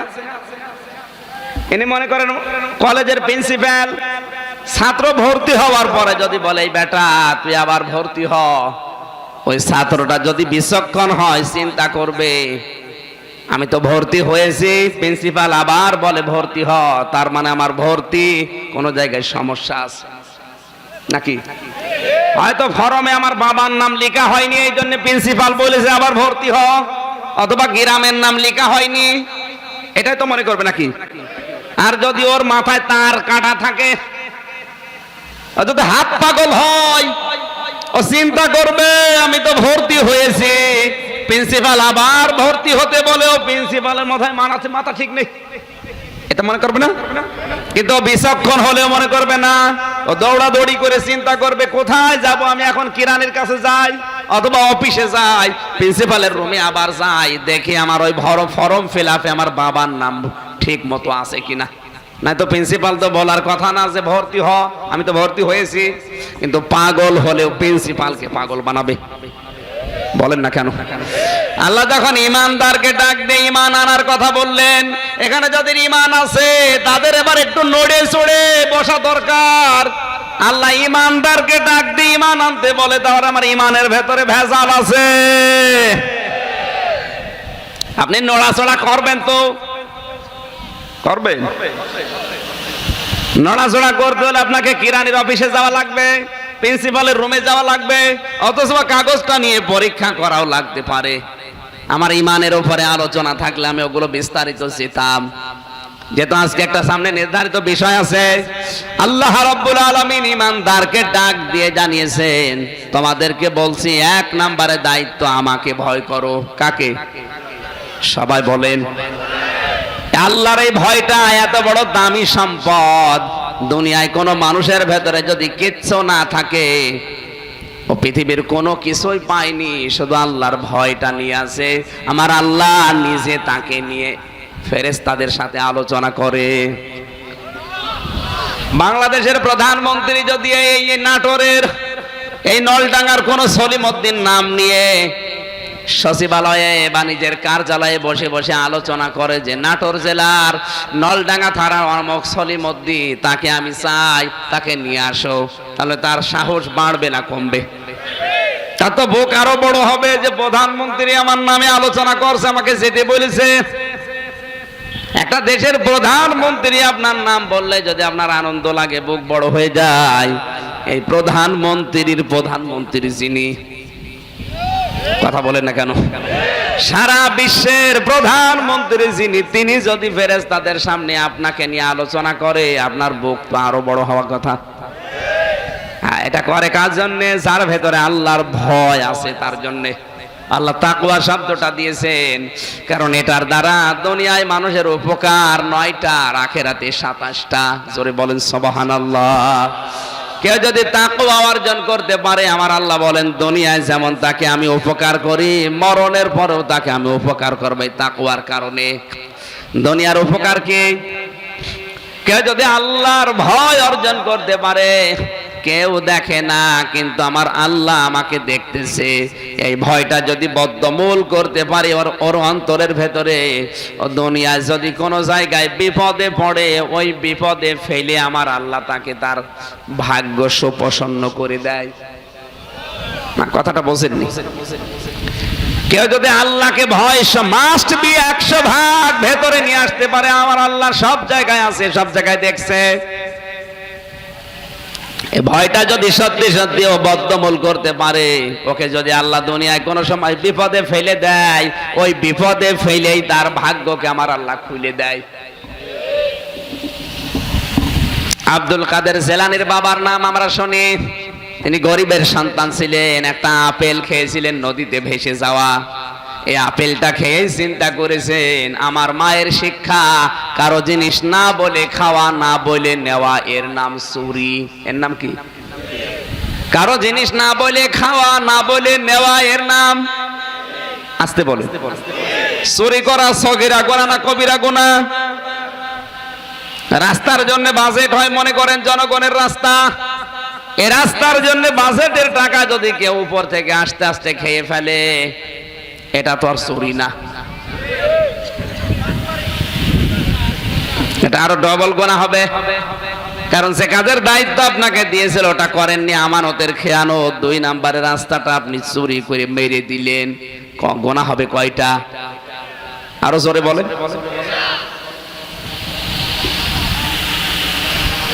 আল্লাহকে যারা ভয় করে তাদের যে অভাব নেই তা না, তাদেরও বহু অভাব আছে দুনিয়ায় চলতে ফিরতে চলতে গিয়ে, কিন্তু আল্লাহর দিকে তাকিয়ে অন্যায়টা করার শক্তি আছে, করে না। আল্লাহ বলেন এই যে করে না, এই কারণে দুনিয়ায় তাকে যদি বিপদেও থাকতে হয়, ওই বিপদের ভেতরে দিয়েই তার কপাল আমি আল্লাহ খুলে দেই। লোকটা আপেল খাওয়ার পরে চিন্তা করলেন আমি তো চুরি করে ফেললাম, চলে গেলেন। মালিকের খোঁজ করতে গিয়ে দেখে হ্যাঁ নদীর ধারে একটা বাগান আছে। বাগানে প্রবেশ করে বললেন, মালিক আমি এই আপেলটা অনেক দূর পর্যন্ত ভেসে গিয়েছে, আমি খেয়ে ফেলেছি, আমার মায়ের শিক্ষা হচ্ছে না বলে খাওয়া, না বলে নেওয়ার নাম চুরি। আপনি আমারে যদি মাফ না করেন তাহলে চুরি করার গুনাহ আমার আমল নামায় হবে, আপনি মাফ করে দেন। লোকটা বিচক্ষণ ছিল, ডাক দিয়ে বলে, যুবক আমি মাফ করতে পারি, কিন্তু এই বাগান তো আর আমার না, এই বাগান আমার মেয়ের, আমার মেয়ে যদি মাফ করে তাহলে মাফ করে দেব। বাড়ির ভেতর থেকে ঘুরে এসে বলছে, আমার মেয়ে বলেছে মাফ করতে পারে, 12 বছর আমার বাড়িতে কামলা দেওয়া লাগবে। যুবক মানুষ অস্থির হয়ে গেছে, আমি তাই করব, কারণ আমার দাবি যদি আপনি না ছাড়েন, আল্লাহ আমার দাবি ছাড়বে না। বলেন, এ বাংলাদেশে কিন্তু এই মাফ নেই। আপনি তো মাফ চাবেন তার কাছে, অপরাধ করেছেন যার কাছে, আর আমরা মাফ চাই কার কাছে? অপরাধ একজনের কাছে, আর মাফ চাই আল্লাহর কাছে, হবে না। আপনি যদি এই লোকটাকে একটা থাপ্পড় দেন, আল্লাহর কাছে তাহাজ্জুদ পড়ে মাফ চান, ওটা ভণ্ডামি হবে। আগে এই লোকটার কাছে যে বলেন আমার ভুল হয়ে গেছে, আমারে মাফ করেন, আমি আর জীবনে আপনার এরকম করব না, তাহলে আল্লাহ দেখবে। এই মাফ বাংলাদেশে আছে? বলেন, আপনি ক্ষতি করছেন একজনের আর মাফ চাচ্ছেন আল্লাহর কাছে, হবে না? আপনি যার ক্ষতি করছেন আগে তার কাছে বলেন, এই বলেন না কেন? আর আপনি ক্ষতি করার পরে যদি সঙ্গে সঙ্গে তার কাছে স্বীকার না করেন, মাফ না চান, এমনও সময় হয়তো হতে পারে তাকে জীবনে আর আপনি ফিরে পেতে নাও পারেন। এই জন্য কারো কাছে অন্যায় করার পরে, কারো উপরে জুলুম করার পরে সঙ্গে সঙ্গেই মাফ চেয়ে নেবেন, কারণ না জানি আবার ওই লোকটার সাথে দুনিয়ায় কোনোদিন দেখা হবে কিনা গ্যারান্টি। আর ওই লোকটা যদি মাফ না করে, আল্লাহ কিয়ামত পর্যন্ত আপনাকে মাফ করবে না। এ বাংলাদেশে অনেকের জীবন এরকম আছে না নেই? ক্ষতি করে একজনের আর মাফ চায় আরেকজনের কাছে। আপনি কি চিটারি করেন? মাফ কি আপনি আল্লাহর কাছে অপরাধ করেছেন যে ওনার কাছে মাফ চাচ্ছেন? আপনার তো মাফ চাওয়া লাগবে, অপরাধ করেছেন যার কাছে তার কাছে। আপনি বিনা কারণে মনে করেন আমার নামে একটা রিপোর্ট লিখে দিলেন সাংবাদিক হয়ে, অথচ ওই দোষটা আমার ভেতরে নেই, ওইটা সারা দুনিয়ায় ছড়িয়ে গেল। কত মানুষ ওই রিপোর্ট পড়ার পরে আমার উপর একটা খারাপ ধারণা নিল, নাকি? আসতে বলেন। হয়তো আপনি লোভে পড়ে, অথবা চাপে পড়ে, অথবা হিংসা করে, ভুল করে, যে কোনো কায়দায় অন্যায়টা করে ফেলেছেন। এরকম সাংবাদিক দেশে আছে না নেই? আছে মানে কি, এগুলো এখন বেশি আন্দাজে এক রিপোর্ট বানিয়ে লিখে দিচ্ছে, হয় কারো চাপে পড়ে নাই লোভে পড়ে। এক কথা বলছেন না কেন? এরপরে যখন ওই লোকটা কালার হয়ে যায়, লোকটা বিপদে পড়ে যায়, তখন নামাজ পড়ে মাফ চাচ্ছে আল্লাহর কাছে। আল্লাহ কি আপনাকে মাফ করবে এখন? না, কারণ আপনি তো আর দোষ আল্লাহর কাছে করেননি, আপনি করেছেন আমার কাছে। আগে আমার কাছে মাফ চাবেন, এরপরে আল্লাহর কাছে। এক কথা বলছেন, এই মাপ বাংলাদেশে এখন হয় না। এই মাপ আছে? আমার তো ভয় হয় এই জায়গায়, দোষ করে একজনের কাছে আর মাপ চায় আর একজনের কাছে। এ কি করছে? ফেরেশতারা দেখে দেখে হাসে। অনগাবা নাটোরবাসী, এখান থেকে যেটা পেলেন আপনি, লোকটা চিন্তা করছে আপনার দাবি যদি আপনি না ছাড়েন, আল্লাহ তো আল্লাহ আমার দাবি ছাড়বে না। ঠিক আছে, আমি 12 বছর কাজ করব। আমার পয়েন্ট ছিল কি, কেউ যদি আল্লাহর ভয় ভেতরে তৈরি করে দুনিয়ায় বিপদেও পড়ে, ওই বিপদ থেকে আমার আল্লাহ তার কপাল খুলে দেয় নাকি? 12 বছর কাজ করছে। ওদিকে ওই লোকটার মেয়ের বয়স ছিল মাত্র ওই সময় 4 বছর, আর 12 বছর কাজ করার পরে হয়েছে 16 বছর। কত সময় যখন শেষ, ডাক দিয়ে বলে, এবার আপনি আমার ছুটি দিয়ে দেন। বলে না, আমার মেয়ে বলেছে মাফ করতে পারে, কিন্তু আমার মেয়েকে বিয়ে করা লাগবে। আপনি কি বলেন? আমার বাপ দাদা অনেক দূরে, আমার বাসা অনেক দূর, আপনি আন্দাজে কি বলেন? বলেন না, যদি মাপ পেতে চাও এই কাজ করা লাগবে। বাধ্য হয়ে আল্লাহর ভয়ে রাজি হয়ে গেছে। আর রাজি হয়ে আল্লাহ তার ক্ষতি করেনি, যেহেতু ভয় করেছিল আল্লাহকে, আমার আল্লাহ এই বিপদে ফেলেই তার কপালটা খুলে দিয়েছেন। বাসর ঘরে যেয়ে দেখে শ্বশুর মশাই যা বলেছিল একটাও ঠিক নেই, সবগুলো উল্টা। শ্বশুর বলেছিল আমার মেয়ে অন্ধ, আমার মেয়ে বোবা, আমার মেয়ে ন্যাংড়া, কিন্তু যা বলে একটাও না, সব যাতে সুন্দরী বউ পেয়েছে। মেয়েটা ডাক দিয়ে বলে, স্বামী আমার বাবা যা বলেছিল ওগুলো রূপক অর্থে, আসলে আমি যে অন্ধ, আমার চোখ দিয়ে এই 16 বছর পর্যন্ত কোনো পরপুরুষের সাথে ওই নজরে তাকাই নাই। সুবহানাল্লাহ, পরশুদিন বলবেন। মেয়েরা যে পুরুষের দিকে তাকাতে পারবে না একেবারে হারাম তা কিন্তু না। একটা পুরুষ মানুষের সতর হচ্ছে নাভি থেকে হাঁটু পর্যন্ত। এটা যদি কোনো পুরুষের ঢাকা থাকে, তাহলে মহিলারা তার দিকে তাকালে গুনাহ হবে। আপনি কি ঘুমাচ্ছে? আমি কি বললাম বলেন তো? একটা পুরুষের সতর হচ্ছে নাভি থেকে হাঁটু পর্যন্ত। এটা যদি ঢাকা থাকে আর কোনো পুরুষ মানুষ অথবা কোনো মহিলা যদি আপনাকে দেখে, গুনাহ হবে, কারণ আপনার ফরজ ঢাকা আছে। বলেন না কেন? আর একটা মহিলার সতর কি?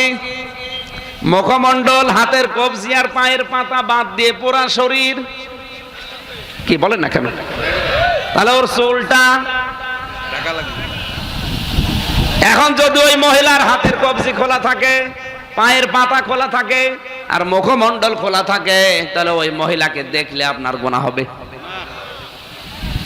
যদিও মুখটা নিয়ে মতভেদ আছে, অন্তর্ভুক্ত, কেউ বলেছে মুখ সতরের অন্তর্ভুক্ত না, কিন্তু বর্তমান এখন যে জামানা, এই ফিতনার জামানায় মুখও ঢেকে রাখা লাগবে। আমার কথা বোঝা যায়নি? তাহলে একটা মহিলার পর্দা আদায় করতে হলে শাড়ি পরে কিন্তু পর্দা হয় না, কারণ শাড়ি পরে মাথায় আপনি শাড়ি দিয়ে আছেন, হঠাৎ যদি বাতাসে উড়ে চলে যায়, চুল যদি কেউ দেখে ফেলে, সগীরা গুনাহ না কবিরা গুনাহ। সতর ঢেকে, সতর উলঙ্গ হয়ে গেছে। এই জন্য মেয়েদের পোশাক বানিয়ে দেবেন আজকে থেকে সালোয়ার কামিজ। আমি মদিনার মিউজিয়ামে দেখেছিলাম হযরতে ফাতেমাতুজ জোহরার পোশাক, এই হাত পর্যন্ত হাতা, পা পর্যন্ত লম্বা, নিচে ছায়া পায়জামা পরা লাগবে, ব্লাউজ গায়ে দেওয়া লাগবে, আর একটা ওড়না দিয়ে মাথাটা আর বুকটা ঢেকে রাখা লাগবে। অন্তত কারো সামনে যদি আপনি পড়িয়েও যান, পর্দার মতো ফরজ বিধান লঙ্ঘন হবে না। আমার কথা বোঝা যায়নি? ওই 1000, 2000, 5000 টাকা দিয়ে শাড়ি না দিয়ে 300, 350 টাকা দিয়ে সালোয়ার কামিজ বানালে পর্দাও হবে, সুন্নত আদায় হবে, আমরাও বেঁচে যাব। 17 টাকা। ঠিক, আপনি তো বলবেন টাইট না ঢিল। তোমার আবার নজর ওই দিকে। মেয়েদের পোশাক এমনি তো ঢিলা ঢালা থাকবে কি এখন বোরকার নামে যে ফোরকা গুলো মানুষ পড়ছে ফ্যাশন টাইট ফিট জায়েজ নেই মেয়েদের বোরকা হবে ঢিলা ঢালা এই টাইট ফিট করা এমব্রয়ডারি করা ফুল ফুলওয়ালা বোরকা জায়েজ নেই এগুলো পরলে আরো মানুষ বেশি করে তাকাবে আমি বলছিলাম যে এই জিনিস আপনি বাইরে দেখতে পারেন ওইটা ভেতরে বলতে টেলিভিশনে মোবাইলে কম্পিউটারে কোনো স্ক্রিনে কোনো অসুবিধা নেই কিন্তু যেটা বাইরে দেখা হারাম ওটা ভেতরেও দেখা আপনি যদি এখন সামনে কোনো মহিলা দাঁড়িয়ে থাকে শুধু নাভি থেকে পা পর্যন্ত ঢাকা আছে আর পুরা শরীরে কোনো জায়গায় কাপড় নেই দেখতে পারবেন এটা যদি আপনার বাইরে দেখা যায় না হয় এটা আপনি টিভির ভেতরেও এটা শুধু বাজারে যে দেখা যায় এগুলো আগে এরকম ছিল না এখন মহিলারা ভারতের এই সিরিয়াল দেখে দেখে পোশাক বানাচ্ছে 4 পিসের জায়গায় 3 পিসের পরে 2 পিস এখন চলছে 1 পিস যুবতী মেয়ে যদি 1 পিস পরে আসে এতে কেমন লাগে বলো সেরকম ও বলছে সেরকম আরে শয়তান কি ডাকো আপনি সেরকম কিছু বোঝেন আপনি একটু বাচ্চা মানুষ সম্মানিত মা বোন যারা এসেছেন মেয়েরা কোন দিকে আছে সম্মানিত মা বোনের এটা ফরজ আমি আলোচনা করছি এটা কিন্তু নফল না এটা ফরজ আপনি যদি পরিবারে একান্নভুক্ত পরিবার যেগুলো আছে 3-4 জন স্বামীর আরো ভাই আছে আরো বোন আছে শ্বশুর শাশুড়ি আছে আরো আত্মীয় স্বজন আসবে এই পরিবারে আমার মনে হয় শাড়ি পরে পর্দাও হয় না ও সতরও আদায় হয় না নামাজও হয় না আপনি সালোয়ার কামিজ বানান সে যে বয়সের হয় হোক সালোয়ার কামিজ বানানোর চেষ্টা করেন দেখবেন সব আদায় হয়ে যাবে নামাজও হবে সুন্নত আদায় হবে সতরও ঢাকবে ফরজ আদায় হয়ে যাবে আর আমরাও বেঁচে যাব নাকি এই যে পয়লা বৈশাখ গেল কয়েকদিন আগে বাংলাদেশে অনেক মহিলা তার স্বামীকে বলেছে যদি একটা শাড়ি দিতে না পারো অন্তত একটা দড়ি দিও অন্তত গলায় দড়ি দিয়ে আল্লাহর কাছে দেখা করবো এই রংপুরের গঙ্গাচড়ায় গিয়েছিলাম এক স্বামী নাকি শখ করে একটা দড়ি দিয়েছে আরো গলায় দড়ি দিয়ে আল্লাহর কাছে চলে গিয়েছে এ তো শহীদ পরের দিন ফেসবুকে স্ট্যাটাস দিয়েছে কেউ কেউ যে পয়লা বৈশাখের প্রথম শহীদ বোরকা বানিয়ে দেয় না সালোয়ার কামিজ বানিয়ে দেয় না এজন্য কোন মহিলা আত্মহত্যা করেছে আমি আজও শুনিনি বলেন অথচ ভারতের সিরিয়ালে পাকি জামা বানিয়ে দেয় না কিরণমালার ওই জামা বানিয়ে দেয় না এজন্য অনেক মহিলা স্বামীর কাছে থাকেও না আপনি তো ঠিক বলবেনই আপনার কাছে থাকে না তো মা বোন যারা এসেছেন এই মুহূর্তে বলছি ভারতের এই সিরিয়াল বিশেষ করে এখন প্রায় 13টা চলছে এই 13টা সিরিয়ালই বন্ধ করা লাগবে পরিবারে দেখেন আপনার প্রায় 70% শান্তি ফিরে আসবে যদি এই সিরিয়ালগুলো আপনি বাদ দিতে পারেন আমি গ্যারান্টি দিচ্ছি আপনি ছেড়ে দেন কারণ ওগুলোতে একটা শিক্ষা নেই শুধু ঘর ভাঙা ছাড়া কি করে স্বামীর মনে দুঃখ দেওয়া লাগবে কিভাবে পরকীয়া প্রেম করা লাগবে ওই শিক্ষা দেয় কথা বলেন আমাদের কুষ্টিয়ার সাবেক এক চেয়ারম্যান ছিল ও গেছে খুলনায় কাজকর্ম করার পরে বাড়ি আসবে আর গাড়ি পায়নি শেষে ছেলের বাড়ি ছিল সোনাডাঙ্গায় কলিং বেল টিপ দিয়েছে দেখে ছেলে বেরিয়ে বলছে আব্বা তুমি এত রাতে গাড়ি পেলাম না তাই চলে আসলাম বলে আসেন ভেতরে ঘরের ভেতরে নিয়ে স্ত্রীকে বলছে কই তুমি তাড়াতাড়ি ওঠো আমার বাবা রান্না করো ওর বউ বলছে আমি পারবো না কেন বলছে সেই সন্ধ্যা থেকে রাত 11টা পর্যন্ত আমি সিরিয়াল গুলো দেখতে দেখতে ক্লান্ত আমি আর রান্না করতে পারবো না তোমার বাবা তুমি রান্না করে খাওয়াও আমার মনে হয় এরকম স্বামীর মুখের উপরে কথা বলা মতো বউ এই এলাকায় নেই কার কার বউ এরকম মুখের উপর কথা বলে হাত তোলেন তো একজন তার 2 জন আছে ও বিয়ে করিনি এই, আপনি আমার সাথে আর কি করেন? আমি যারা স্বামী আছে তাদের বললেন না, মা বোনেরা সাবধান হওয়া লাগবে। শুধু নামাজ পড়া, রোজা রাখার, কালো বোরকা পরা ইবাদত না, স্বামীর মন জয় করা ইবাদত। তাকে খুশি রাখা লাগবে তার জায়েজ কথাগুলো মেনে নিয়ে। হযরতে আসিয়াকে আল্লাহ জান্নাত দিয়েছিলেন দুইটা কারণে। তিনি কোনোদিন স্বামীর হক নষ্ট করেননি, দুই নম্বরে তিনি কোনোদিন স্বামীর উপরে বরদোয়া দেননি। এখন কি এরকম মহিলা ঘরে ঘরে? না, অধিকাংশ মহিলারা স্বামীর হক নষ্ট করে, সে শারীরিক হক হোক আর মানসিক হক হোক। আমি বাকিটা বললাম না। স্বামীর মর্যাদা এত বেশি, আল্লাহর নবী বলেন যদি আল্লাহ বাদে সেজদা জায়েজ থাকতো মেয়েদেরকে বলতাম স্বামীর পায়ে সেজদা কর। কত বড় কঠিন কথা আপনি টের পাচ্ছেন? আর তার মনে আপনি দুঃখ দিয়ে মনে করছেন নামাজ পড়ে জান্নাত, মরেন আপনাকে জান্নাত আল্লাহ খাওয়িয়ে দেবে। আসিয়া এত বড় কঠিন জালেম স্বামী পেয়েছে, তারপরেও কোনোদিন স্বামীর মনে দুঃখ দেয়নি। সুবহানাল্লাহ বলতে পারেন না? স্বামীর হক কোনোদিন তিনি নষ্ট করেননি, সে শারীরিক হক হোক আর কথাবার্তার হক হোক। এখন অধিকাংশ মেয়েরা শারীরিক হক গুলো নষ্ট করে, এই জন্য ছেলেরা পরকীয়া প্রেম করে। এটা তো ঠিক বলবে, বিয়ে না করে ঠিক বলছে, যারা বিয়ে করেছে তাদের বলছে। তাই বলে আমি পরকীয়া প্রেম করার জন্য উদ্বুদ্ধ করেছি তা না। আপনি ধৈর্য ধারণ করেন, যদিও আপনার স্ত্রী আপনার কথা শোনে না, আপনি আপনার আওয়াজ শুনে বোঝা যাচ্ছে। সম্মানিত মা বোনেরা, না আরো অ্যাক্টিভ হওয়া লাগবে সংসারে। এত বড় জালেম স্বামী পাওয়ার পরে যদি জীবনে তার কোনোদিন হক নষ্ট না করে, তা আপনার স্বামী তো আর ফেরাউনের মতো না। বলেন, আজকে একটা আসার সময় কম্পিউটার থেকে একটা মোবাইলে একটা জিনিস পড়েছি। এক স্বামী তার স্ত্রীকে ডাক দিয়ে বলেছে, আমি গেলাম বাইরে ব্যবসার জন্য, যতদিন ফিরে না আসি আমার অনুমতি নেওয়া ছাড়া তুমি বাইরে যাবে না। হঠাৎ তার বাবা মারা গেছে, চিন্তা করছে আমার স্বামীকে কিভাবে জানাই, অনুমতি তো নিতে পারলাম না। বাবা মারা গেছে, মাটি হয়ে গেছে, যায় নাই। এরপরে 7 দিনের মাথায় ওর মা মারা গেছে, তাও যায় নাই।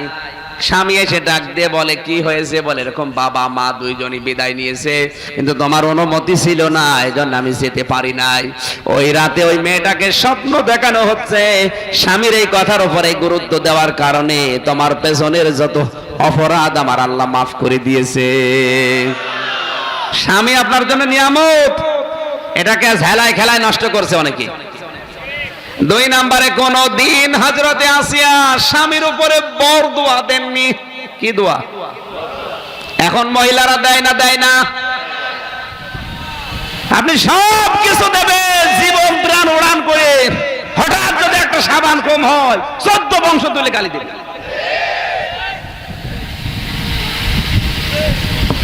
যেই বলেছে তোমার বাবা তুমি রান্না করে খাওয়াও, মেজাজ গেছে খারাপ হয়ে, কি আমার বাবা আমি রান্না করে খাবো, হঠাৎ আবার চিন্তা করছে না মারধর করলেও সকালে চলে যাবে, আবার যদি বেশি গরম দিয়ে আমার বাবা জেনে ফেলবে। আস্তে করে বাবার রুমে গিয়ে বলছে, আব্বা তুমি কি খেয়ে এসেছো? ছেলের বাড়ি কেউ খেয়ে যায়? কত ঝগড়া সব শুনেছে, লজ্জার কারণে বলছে ঠিক আছে আমার খাওয়া লাগবে না, তোরা ঘুমিয়ে পড়। সকালবেলা হঠাৎ আধা ঘন্টা পরে ছেলের কিন্তু আর ঘুম আসছে না, আমার বাবা মনে হয় না খেয়ে আছে, মুখ শুকনা দেখলাম। আধা ঘন্টা পরে কে যেন কলিং বেল টিপ দিয়েছে, বাইরে যেয়ে দেখে ওর ছোট শালা। ডাক দিয়ে বলছে, দোলা ভাই আজকে গাড়ি পাইনি তাই চলে আসলাম। বলছে আসো ভেতরে, তোমার দিয়ে খেলা শুরু হবে। ভেতরে নিয়ে এবার স্ত্রীকে বলছে তাড়াতাড়ি ওঠো। বলছে পারবো না, তোমার ভাই এসেছে। এবার উঠিস, এবার উঠে রান্না করছে। ছেলেটা চিন্তা করছে আমার বাবাও তো না খেয়ে আছে, ডাক দেই। রুমে গিয়ে বলছে আব্বা তোমার বৌমা রান্না করছে, তাড়াতাড়ি ওঠো খেয়ে নাও। বাবা কিন্তু সব টের পেয়েছে রান্না কার জন্য। ভেতর থেকে আওয়াজ দিচ্ছে আমার খাওয়া লাগবে না, তোরা খেয়ে ঘুমিয়ে পড়, আমার পেট ভরা আছে। অথচ খোদার যন্ত্রণা বেচারার ঘুম আসে না। সকালবেলা কাউকে কিছু না বলে টোপলাটা নিয়ে দরজা খুলে বের হয়ে চলে যাচ্ছে। ছেলেটা টের পেয়ে সামনে গিয়ে হাত জোড় করে বলে আব্বা চলে যাও, তোমার বৌমা রান্না করছে, খেয়ে যাবা না? চোখের ভেতরে টলমল পানি। বাবা বলছে, সন্তান আমি যেদিন তোর শালা হব ওই দিন খেয়ে যাব। না না, হাসছেন কেন? এটা তো আর হাসির খোরাকি না, এটা হাসির খোরাকি বললাম। কত বড় দুঃখ পেলে কথা একজন বাবা বলে, বলেন তো, যে রান্না তো আর আমার জন্য না, রান্না তো শালার জন্য। আমি যেদিন তোর শালা হবে ওই দিন খেয়ে যাব। আর আমার তো মনে হয় আমাদের ওই শুধু চেয়ারম্যান না, এখানে হাজারো মুরব্বী বসে আছে যারা তার পরিবারের কাছে ওই রকম বলেন।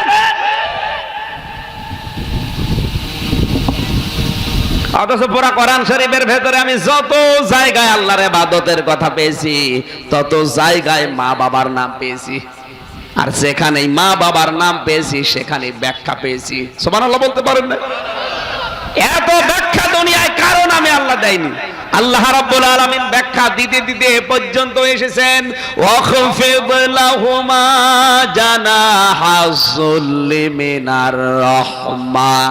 খেয়াল করেছেন আপনি কোনদিন? খালি পড়েই গেছে। ওয়াখফিদ লাহুমা জানাহাযুল্লি মিনার রাহমা। আল্লাহ বলেন খাফজুল। ওয়াখফিদ মানে বিছিয়ে দে, প্রশস্ত কর। জানাহুন মানে ডানা, জিল্লুন মানে ছায়া, রহমত মানে দয়া। তোর দয়ার ডানার ছায়া বিছিয়ে দে। অখফিদ শব্দের শাব্দিক অর্থ ডাউন ফল করা, শুধু ডাউন করা না, ডাউন ফল। মুরগির বাচ্চা দেখেছেন? মুরগির পাখা নেই। এখানে জানাহুন মানে ডানা। জানাহুন মানে কি? মানুষের কি ডানা হয়? ডানা হয়? ডানা হয় পাখির। কার? পাখির ডানা হয় না? মানুষের তার ডানা নেই। আল্লাহ তো আদম দিতে পারতেন, আদম মানে হাত, অথবা আদোদা, আদোদা মানে বাহুবল। এখানে জানাহুন দিলেন কেন? পাখির কাছ থেকে আল্লাহ ডানা হাওলাত করে নবীজির কাছে আল্লাহ লাগিয়ে দিলেন। আল্লাহ জানাতে চেয়েছেন, হে নবী, আপনার এই ডানা বলতে পাখির কাছ থেকে আমি কেন হাওলাত করেছি, ধার করেছি? আপনি জানেন পাখির ডানার ভেতরে কিছু পর থাকে। কি থাকে? পর বসে একটার সাথে একটা পর যখন লেগে যায় তখন শুধু ডাউন হয় না, ডাউন ফল হয়ে যায়। তখন বাচ্চাগুলো ওর নিচে এসে আশ্রয় নেয়, একটা অনির্বচন সুখ অনুভব করে। বাচ্চারা মনে করে দুনিয়ার কোন শক্তি নিয়ে আমাদের ক্ষতি করতে পারে। সুবহানাল্লাহ বলতে পারেন না? আল্লাহ রাব্বুল আলামিন উদাহরণ দিতে দিতে ব্যাখ্যা করতে গিয়ে এ পর্যন্ত এসেছেন। এই বেটারা, তোর মা বাবার সাথে যতদিন বেঁচে আছে এমন আচরণ করবি, তোর খরচের ডানা, তোর শক্তি, তোর সমর্থন, তোর স্ত্রী, তোর টাকা পয়সা, তোর ক্ষমতা সব এভাবে বিছিয়ে দে। ডানার সাথে পরের সাথে পর মিলে গেলে যেমন সফট হয়, নরম হয়, কোমল হয়, শীতল হয়ে যায়। তোর আন্ডারে যতদিন তোর মা বাবা থাকবে যেন পর্যন্ত না বলে। এ ডানার নিচে বাচ্চারা যেমন কোমল, সফট, নরম, একটা অনির্বচন সুখ পায়, তোর মা বাবা যেন এরকম তোর পরিবারে যতদিন আছে এরকম একটা শান্তি পায়। ওর মনের ভেতরে যেন কোনো দিন এই চিন্তা না আসে যে আমাকে কেউ ছো মেরে নিয়ে যেতে পারে। সুবহানাল্লাহ বলতে পারেন না? এরকম ব্যাখ্যা আপনি পৃথিবীতে কারো নামে পাবেন না, কারো নামে নেই। অথচ এই মা বাবার সাথে ভালো ব্যবহার করতে পারছি না অনেক সন্তান, শুধু ভারতের এই সিরিয়াল গুলোর কারণে। ওগুলো দেখে দেখে ওদের চরিত্র হয়ে গেছে ওই রকম। শ্বশুর শাশুড়ি যে কি জিনিস অনেক পুত্রবধূ তা বোঝে না। কথা বলেন না কেন? আর অনেক শ্বশুর শাশুড়ি আছে পুত্রবধূ বা বেটার বউ যে কি জিনিস ওটাও জানে না। ওটা দেখলে কেমন যেন রাগ হয়। নিজের মেয়েকে খুব ভালোবাসে কিন্তু অন্যের একটা মেয়ে এসে সে সহ্যই করতে পারে না। এরকম শ্বশুর শাশুড়ি নেই? এটা শ্বশুর শাশুড়ি না, এটা ডাইনি। আপনি নিজের মেয়ে কাজ জানে না, কাজ শিখিয়ে দেন। আর অন্যের একটা মেয়ে এসেছে যদি একটু ভুল করে আগে ছেলের কানে কানে তুলে দেয়, বউ কিচ্ছু জানে না। এই কথা বলছেন না? আপনি পারেন না ওর একটু কিছু শিখিয়ে দিতে? ও তো মায়ের বাড়িতে কিছু করে না। আমার বন্ধুরা, আমি কথা বলছিলাম হযরতে আব্দুল কাদের জিলানীর বাবা ডাক দিয়ে বলছেন, আপনার বাবা যে আমাকে বলেছে আপনি অন্ধ চোখে দেখেন না, বলে আমি এই কারণে বলেছি, আমার বাবা এই চোখ দিয়ে আমি পরপুরুষকে যেভাবে দরকার ওইভাবে আজও দেখি নাই, আমার কান দিয়ে আমি কোনোদিন গীবত শুনি নাই, আমার পা দিয়ে আমি কোনোদিন পরপুরুষের কাছে হেঁটে যাই না, এই জন্য আমার বাবা রূপ করতে বলেছে আমি ন্যাংড়া, আমি কালা, আমি কানা। সুবহানাল্লাহ বলতে পারেন? বিবাহ করার পরে সম্পদ যা ছিল মেয়ের সব দিয়ে দিলেন, মেয়েও পেয়েছে সম্পদও পেয়েছে, বাড়ি চলে গেলেন। আল্লাহর ভয়ে যদি ওই আপেল খেয়ে উনি গ্রাস করে ফেলতেন তাহলে কপাল খুলতো। আল্লাহ পাক বলেন ইত্তাকুল্লাহ, আমি আল্লাহকে যদি ভয় করতে পারো, হ্যাঁ তোমার বিপদে পড়বা, তোমার ঝামেলা হবে আমি জানি, কিন্তু এই বিপদে ফেলে দিয়েই তোমার কপাল আমি আল্লাহ খুলে দেব, কারণ তুমি ভয় করেছো আমি আল্লাহকে। সুবহানাল্লাহ বলেন। এখন এই ভয় করার পর এখানে প্রায় 9টা পয়েন্ট আছে, এটা তো দুনিয়ার, আর আখিরাতে আছে 27টা। এতগুলো ব্যাখ্যা এখন অনেক সময়ের প্রয়োজন, আমার আয়াত শেষ হবে না। আল্লাহ বলেন অকুনু মাস সাদিকিন, তোমরা সত্যপন্থী যারা আছে তাদের সঙ্গী হও। কি পন্থী? এখন সত্যবাদী কারা? সত্যের অনুসন্ধান করে কারা? আমরা বাংলাদেশে সত্যবাদী মনে করি তাদের যাদের জুব্বা গায়ে আছে, কি যারা মসজিদে নামাজ আদায় করে 5 ওয়াক্তের জায়গায় তাহাজ্জুদ মিলে 6 ওয়াক্ত। আমরা মনে করি এরা কোনোদিন মিথ্যা কথা বলতে পারে না। না, সত্যবাদীর সংজ্ঞায় আমরা জানি না। সত্যবাদী কারা এ কথা কোরআন শরীফ বলবে। কে বলবে? আমি কি এবার কোরআনে যাব? থাকবেন তো? কারা কারা থাকবেন দেখি? লিল্লাহি তাকবীর। দেখেন তো হাত তোলেনি কে? আলহামদুলিল্লাহ। এরপরও যদি চলে যান আপনি কিন্তু মুখের কথা আর মনের কথা এক হয়নি, আপনি মুনাফিক। ওই যে একজন চলে যাচ্ছে, ধরেন।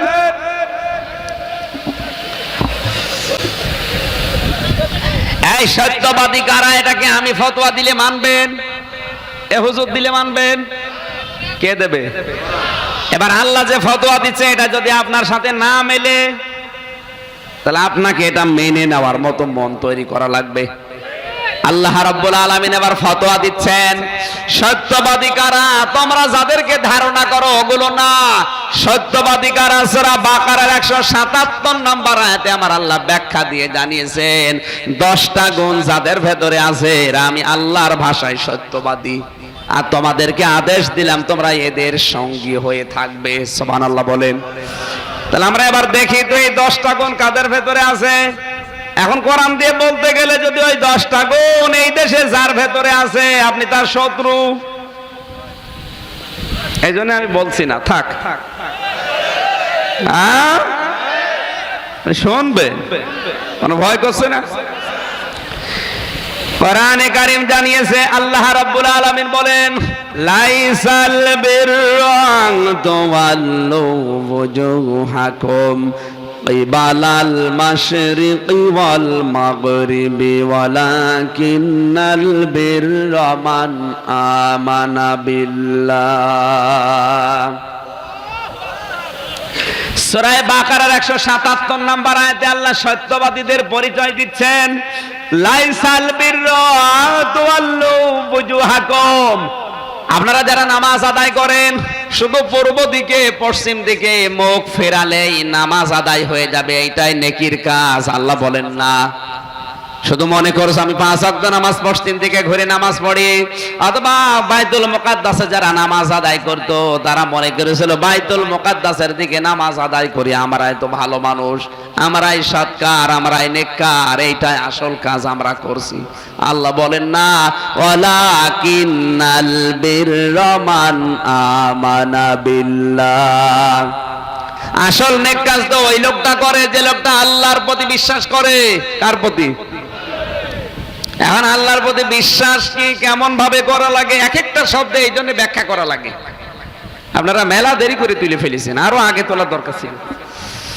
এরপরে আল্লাহ বলেন ওয়াল ইয়াউমিল আখিরি, কিয়ামতে জবাব দেওয়া লাগবে, এই বিশ্বাস তার ভেতরে পাওয়া যাবে। কিসের বিশ্বাস? জোরে বলেন। কিয়ামতে যে জবাব দেওয়া লাগবে এই বিশ্বাস যদি কারো ভেতরে তৈরি হয়, আপনি ওকে কুচি কুচি করে কেটে ফেলবেন কিন্তু দুর্নীতি করাতে পারবেন না। এটা অনেক দামি জিনিস। আমরা শুধু মুখে মুখে বলি কিয়ামত বিশ্বাস করি, কিন্তু আমাদের পূর্বপুরুষ যারা তারা কিভাবে বিশ্বাস করেছিল আপনি একটু টাচ দিচ্ছে, একটু শোনেন। খলিফাতুল মুসলিমিন হযরত ওমর ফারুক আজম রাদিয়াল্লাহু তাআলা আনহু তার ছেলেটাকে তিনি ভর্তি করে দিলেন। হযরতে হুসাইন ওই একই মাদ্রাসায় পড়তো, বারবার কলম ফেলে দেয় টেবিল থেকে, বলে তুলে দাও। হযরত আব্দুল্লাহ 3 বার তুলে দিলেন, চতুর্থবার আবার তুলে দিয়ে বলছে ফেলে দেও, বলছে আবার তুলে দাও। হযরত আব্দুল্লাহ ওই সময় প্রেসিডেন্টের ছেলে, ওমরের ছেলে, তিনি রেগে গেছেন। হুসাইন বারবার তু ফেলে দাও কলম, আমারে তুলতে বলো, আমি কি তোমার চাকর নাকি, আমি কি তোমার খাদেম? হুসাইন বলেই ফেলেছে আপনি শুধু খাদেম না, আপনি খাদেমের বাচ্চা খাদেম। প্রেসিডেন্টের ছেলে তো গেছে রেগে, এক দৌড়ে বাড়িতে এসে বলে আব্বা আমি আর মাদ্রাসায় যাব না। কেন? আমাকে গালি দিয়েছে হুসাইন, আমি নাকি খাদেমের বাচ্চা খাদেম। তুমি যদি বিচার না করো ও মাদ্রাসায় বন্ধ আমার পড়া। হযরত ওমর বললে সন্তান এখন না, জমার দিন হাজারো মানুষ আসবে, ওই সময় সবার সামনে তোর বিচার হবে। জমার খুতবা দিচ্ছিলেন, হঠাৎ করে বললেন হুসাইন তুমি আসো? বলে হ্যাঁ। সামনে আসো। তুমি আমার ছেলেটাকে গালি দিয়েছো? বলে হ্যাঁ দিয়েছি। কেন দিলে? হুসাইন বললেন খলিফা বুকে হাত দিয়ে বলেন তো আপনি কি আমার নানার খাদেম ছিলেন না? হযরত ওমরের কথা বন্ধ হয়ে গেছে, চোখ দিয়ে দরদর করে পানি ঝরছে। সাহাবীদেরকে বললেন সাহাবীরা বিচার হয়ে গেছে। ছোট মানুষ তো বোঝে না, বলে আব্বা তুমি তো বিচার আরাম বই করলে না। হযরত ওমর বলে সন্তান যে বিচার করেছি এখনই টের পাবে। ডাক দিয়ে বলে হুসাইন তুমি এই যে কথা বললে আমি তোমার নানার খাদেম, এই কথাটা লিখে দিতে পারবে? বলে কাগজ কলম নিয়ে আসেন। খেজুরের পাতা নিয়ে এসেছে, তিনি লিখে দিলেন এই ওমর আমার নানার খাদেম ছিল, আমি দেখেছি, হুসাইন ইবনে আলী, সই করে দিলাম। কাগজটা হাতে নিয়ে তিনি চুমা খেলেন। ডাক দিয়ে বললেন আমার সন্তান আমি যদি মারা যাই এই কাগজটা আমার কাফনের ভেতরে দিয়ে দিও। জীবনে কিছুই যদি কবুল না হয়, কিয়ামতের ময়দানে আল্লাহ যখন বিচার করবে কিছুই যখন দেখাতে পারবো না, এই কাগজটা আল্লাহকে দেখিয়ে বলবো আল্লাহ তোমার নবীর নাতি লিখে দিয়েছে আমি নবীর খাদেম ছিলাম, তুমি এই ওসিলাই হলে আজকে আমারে মাফ করে দাও। কারণ কিয়ামতে আজকে তোমাকে দেখানোর মতো কিছু আমার নেই। এর নাম কিয়ামত। এর নাম কি? এই বিশ্বাস তো আমাদের এখন একেবারে বদ্ধমূল হয়ে আছে। অত সহজ কিয়ামতের বিশ্বাস। আমার মনে হয় বাংলাদেশ পরিবর্তনের জন্য কিচ্ছু লাগবে না, শুধু 1628 জন মানুষ এই দেশের দায়িত্বে আছে, এদের ওমরের মতো কিয়ামতের বিশ্বাস দরকার, আর কিচ্ছু লাগবে না। কারণ সবকিছু ওদের হাতে। এই 1628 জন মানুষের কিয়ামতের বিশ্বাস ওমরের মতো যেদিন তৈরি হবে বাংলাদেশ ওই দিন ডিজিটাল হবে। অল মালাইকাতে কিয়ামতের বিশ্বাস, এরপরে ফেরেশতাদের বিশ্বাস, অল কিতাবে কিতাবে বিশ্বাস, অল মালাইকাতি ওয়ান নাবিয়্যিন নবীদের উপরে বিশ্বাস। আজ টকশোতে বসে বসে অনেক শয়তান এই কথা বলছে ইউসুফ নবী তো আমাদের নবী না, তার নামে কথা বলা আমাদের দরকার কি? আরে শয়তান, ইউসুফ নবী আমাদের নবী ছিল না, কিন্তু ইউসুফ নবীর চরিত্রের প্রশংসা আমার আল্লাহ কোরআনে করেছে। কোরআনে কারিমে আমার আল্লাহ জানিয়েছেন লা নুফাররিকু বাইনা আহাদিম মির রাসূলি। আল্লাহ পাক বলেন হে নবী আপনি কোন নবীদের ভেতরে পার্থক্য করবেন না। হ্যাঁ তাদের উপরে যে সমস্ত কিতাব নাজিল করেছিলাম ওগুলো বিশ্বাস করা যাবে না, কারণ ওগুলো রদবদল করে ফেলেছে উম্মতেরা। কথা বলেন না কেন? কিন্তু ওই কিতাব আল্লাহ পাঠিয়েছিলেন এইসব বিশ্বাস করা লাগবে। ইউসুফ নবীর চরিত্রের গ্যারান্টি আমার আল্লাহ দিয়েছেন, আমাদের উদ্বুদ্ধ করেছেন আমরা যেন চরিত্রের এই মহা দুর্যোগের সময় ধ্বংস হয়ে না যায়, ইউসুফের মতো আল্লাহকে ভয় করে চরিত্র ঠিক রাখি। এরকম পজিশন এখন আছে না নেই? জুলাইখার ষড়যন্ত্রে পড়ে গোপন ঘরে হযরতে ইউসুফ যেভাবে চরিত্রটাকে বাঁচিয়েছিলেন, আজও আমাদের এরকম গোপন গোনা করার জায়গা আছে। যেমন ফেসবুক, ইউটিউব, টিউবম্যাট, ইন্টারনেট, কম্পিউটার, মোবাইলগুলো, এগুলো গোপন গোনা করার একটা কথা বলছেন এখানে। হযরত ইউসুফ ওই সময় সব কিছু তার হাতের ভেতরে পেয়েছিলেন। যুবতী মেয়ে উলঙ্গ হয়ে দাঁড়িয়ে আছে, তাও যেমন তেমন সলিমদ্দির কলিমদ্দির মেয়ে না। হযরতে ইউসুফ নবীর সামনে যে মেয়েটা দাঁড়িয়েছিল উলঙ্গ হয়ে, ওটা বিশ্ব সুন্দরী। তামাম পৃথিবীতে 4 জন মহিলাকে আল্লাহ সব চাইতে সুন্দর আকৃতি দিয়েছিলেন, তার ভেতরে জুলাইখা ছিল দুনিয়ায় 2 নাম্বার। সুবহানাল্লাহ বলতে পারেন? এত সুন্দর চেহারা আল্লাহ দুনিয়ায় কাউকে আর দেয়নি। 1 নম্বরে বানিয়েছিল হাওয়া আলাইহিস সালামকে, 2 নম্বরে জুলাইখাকে, 3 নম্বরে হযরতে ইব্রাহিম নবীর প্রথম স্ত্রী সারাকে, 4 নম্বরে বিশ্ব নবীর ছোট মেয়ে ফাতিমাতুজ জোহরাকে। এত সুন্দর আকৃতি দুনিয়ায় আল্লাহ আর কাউকে দেয়নি। এত সুন্দরী মেয়ে উলঙ্গ হয়ে সামনে দাঁড়িয়ে আছে। যুবক মানুষের যৌবন ঠিক রাখা সম্ভব? বলেন। তিনি পেরেছিলেন, এই জন্য তার আলোচনা আল্লাহ সূরা ইউসুফ নামে একটা সূরা নাজিল করে দিয়েছেন। টকশোতে বসে বসে এই মুরগি চোর উল্টা পাল্টা ভুল বকে। ইউসুফ নবীর কথা বলার দরকার কি? তিনি কি আমাদের নবী? আমাদের নবী না, কিন্তু তার থেকে শিক্ষা নেওয়ার জন্য আল্লাহ কোরআনে নির্দেশ দিয়েছেন। এই কথা বলেন না, আল্লাহ বলেন নবীন, হে নবী, আপনি নবীদের উপরে বিশ্বাস করার জন্য উম্মতদেরকে বলেন। তার মানে কি? ওই সমস্ত নবীদের চরিত্র তোমাদের ভেতরে যেন থাকে। ইব্রাহিম নবীর চরিত্র ছিল, তিনি হালিম ছিলেন। কি ছিলেন? ধৈর্যশীল ছিলেন। এত পরীক্ষা জীবনে এসেছে, কোনোদিন ভেঙে পড়েননি। এই জন্য আল্লাহ খুশি হয়ে বলেছিলেন, হে নবী, আপনি শুধু নবী না, আপনাকে আমি মুসলিম জাতির ইমাম বানিয়ে দিলাম। তামাম দুনিয়ায় যত মানুষ, সবার জন্য আপনি নেতা। মিল্লাতা আবিকুম ইব্রাহিম, আপনাকে আমি মুসলিম জাতির পিতা বানিয়ে দিলাম। মুসলমানদের জাতির পিতা হওয়ার যোগ্যতা হযরত ইব্রাহিম আলাইহিস সালামের। কার? বলেন। এমনি এমনি যোগ্যতা তিনি অর্জন করেননি। জীবনে পরীক্ষার পরে পরীক্ষা, কিন্তু ফেল করেননি। প্রত্যেকটা পরীক্ষায় তিনি পাশ করেছিলেন। আল্লাহ খুশি হয়ে তাকে দিয়েছেন মিল্লাতা আবিকুম ইব্রাহিম হুয়া সাম্মাকুমুল মুসলিমিন। সুবহানাল্লাহ বলতে পারেন না? এই সমস্ত নবীদের উপরে বিশ্বাস মানে তারা ধৈর্যশীল ছিলেন, তারা চরিত্র সংশোধন করেছিলেন, তারা আমানতদার ছিলেন। আপনাকে ওইরকম হওয়া লাগবে। এর নাম হচ্ছে ওয়ান্নাবিয়্যিন। কথা বোঝা গেছে? আল্লাহ রাব্বুল আলামিন বলেন ওয়াতাল মালা আলা হুব্বিহি দাবিল কুরবা। হে নবী, সত্যবাদী দেখতে চান? ওরা তো সত্যবাদী যারা নিজেদের মাল সম্পদ, অর্থ সম্পদ আল্লাহর মহব্বতে পড়ে গরিবদের জন্য খরচ করে। এই সত্যবাদের যে ব্যাখ্যা বলছে, এটা কি বাংলাদেশের সাথে মিলছে? না। সৌদি আরবে আমি দেখেছি কোটি কোটি টাকা খরচ করে গাড়ি ভর্তি করে পানির বোতল, জুসের বোতল, খাবারের সব প্লেট ফেলে দিচ্ছে। অথচ ওরা আমার আত্মীয় না, রক্তের সম্পর্ক নেই, দেশের সাথে মিল নেই। ওরা যারা করছে সবগুলো আমার আল্লাহর মহব্বতে গরিবদের দিকে তাকিয়ে। সত্যবাদী আমরা আন্দাজে ভুল বুঝি যে বিশাল জুব্বা থাকবে, পাগড়ি থাকবে মাথায়, বিশাল সুন্দর করে পাগড়ি মাথায় দিয়ে হাতে তসবিহ নিয়ে শুধু আল্লাহ আল্লাহ করবে, দুনিয়ার কোনো খেয়াল রাখবে না। আপনাকে মাল সম্পদ যদি থাকে, খরচ করা লাগবে জাবিল কুরবা, প্রথমে নিকট আত্মীয় স্বজনের ভেতরে যারা গরিব আছে তাদের জন্য। আর আমরা বাংলাদেশে টাকা পয়সা দান করা, সাদকা করা, যাকাত দেওয়ার জন্য শুধু লিল্লা বোর্ডিং আর এতিমখানা খুঁজে বেড়ায়। অথচ এগুলো দেওয়া লাগবে সর্বপ্রথম নিজের রক্তের সম্পর্ক যারা গরিব তাদের। কথা কি বোঝা গেছে? সামনে রমজান মাস, অনেকে যাকাত দেবে, সাদকা দেবে, ফেতরা দেবে না। এখান থেকে আপনি বরিশাল দিয়ে আসবেন, হবে না। আপনাকে দেওয়া লাগবে আগে সর্বপ্রথম আপনার ভেতরে গরিব আছে, আপনার রক্তের সম্পর্ক কোনটা থাকে। কথা বোঝা যায়নি? আর আপনি তো শুধু লিল্লা বোর্ডিং খুঁজে বেড়ান, কোথায় এতিমখানা আছে না, ওটাও ঠিক না।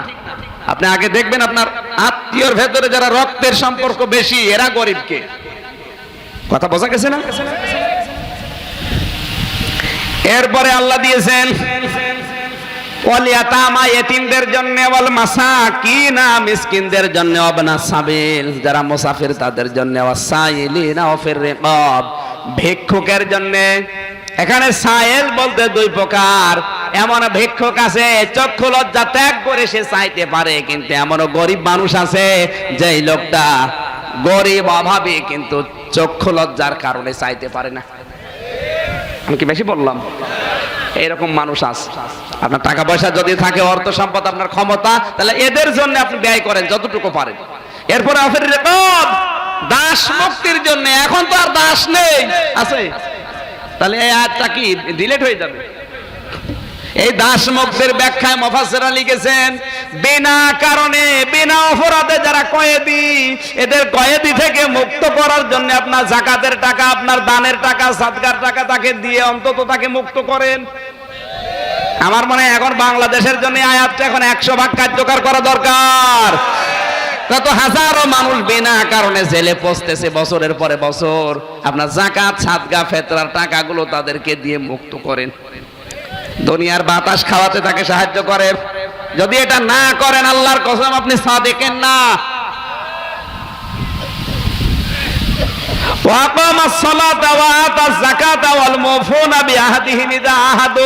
হে নবী, যারা সত্যবাদী তারা নামাজ কায়েমের আন্দোলন করবে, সম্পদ থাকলে ওরা যাকাত ভিত্তিক অর্থনীতি কায়েম করবে, এরপরে ওয়াদা করলে তারা ঠিক রাখবে, এরপরে বিপদে আপদে পড়লে তারা ভেঙে পড়বে না, ধৈর্য ধারণ করে টিকে থাকবে। দুনিয়া একদিকে চলে যাক, আমি যদি বিজয় হতে নাও পারি আমার অসুবিধা নেই, কারণ আমি সত্যবাদী। বিপদ আপদ এখন আছে না নেই? ভেঙে পড়া যাবে না, হতাশ হওয়া যাবে না। বিপদ আসবে, যার বিপদ নেই সে আল্লাহর বন্ধু হবে কি করে? উলাইকাল্লাযিনা সাদাকু, আল্লাহ বলেন এই যে 10টা গুণ এখানে বললাম, এগুলো যাদের ভেতরে আছে এরা হচ্ছে ঈমানের দাবিতে সত্যবাদী। উলাইকা হুমুল মুত্তাকুন, আর এরা হচ্ছে মুত্তাকি। আপনারা এই 10টা গুণওয়ালা মানুষের সাথে থাকবেন, এ নির্দেশ কার? এখন আমি বললাম ব্যাখ্যা দিয়ে, কারো হয়তো কষ্ট লেগেছে আমি জানি। এটা আমার উপরে রাগ না করে আল্লাহকে বলেন, আল্লাহ তোমার এই আয়াত দেওয়া ঠিক হয়নি, এই আয়াত কেটে বাদ দিয়ে দাও, নাকি? আল্লাহ আমাদেরকে মেনে চলার তৌফিক দেন, আমিন। বারাকাল্লাহু লানা ওয়া লাকুম ফিল কোরআনিল আযীম। আবারও কালেকশন করবেন, এই মোনাজাত করে যাবেন। 12টা 5 বাজে আমি মুসাফির মানুষ, আমার গাড়িতে লিখিত 2টা না 3টা বই আছে। যাদের সামর্থ্য আছে নামাজের একটা, আর মুসলমান কখন কাফের হয়, আর একটা আছে কোন আমলে কোন জান্নাত, এটা নিয়ে যাবেন। একজন 500 টাকা দিয়েছে, গাড়িতে আছে, শিক্ষিত মানুষরা নিয়ে যাবেন, কাজে লাগবে। যারা ভেতরে যাচ্ছে ওদের কাছে খরচের জন্য, এটা মাহফিলটা একবার নষ্ট হয়ে গেছে 13 তারিখে, আবার আজকে নিয়েছে। একটু যান তো ভেতরে যান, এই যান যান যান ভেতরে যান। কি হলো?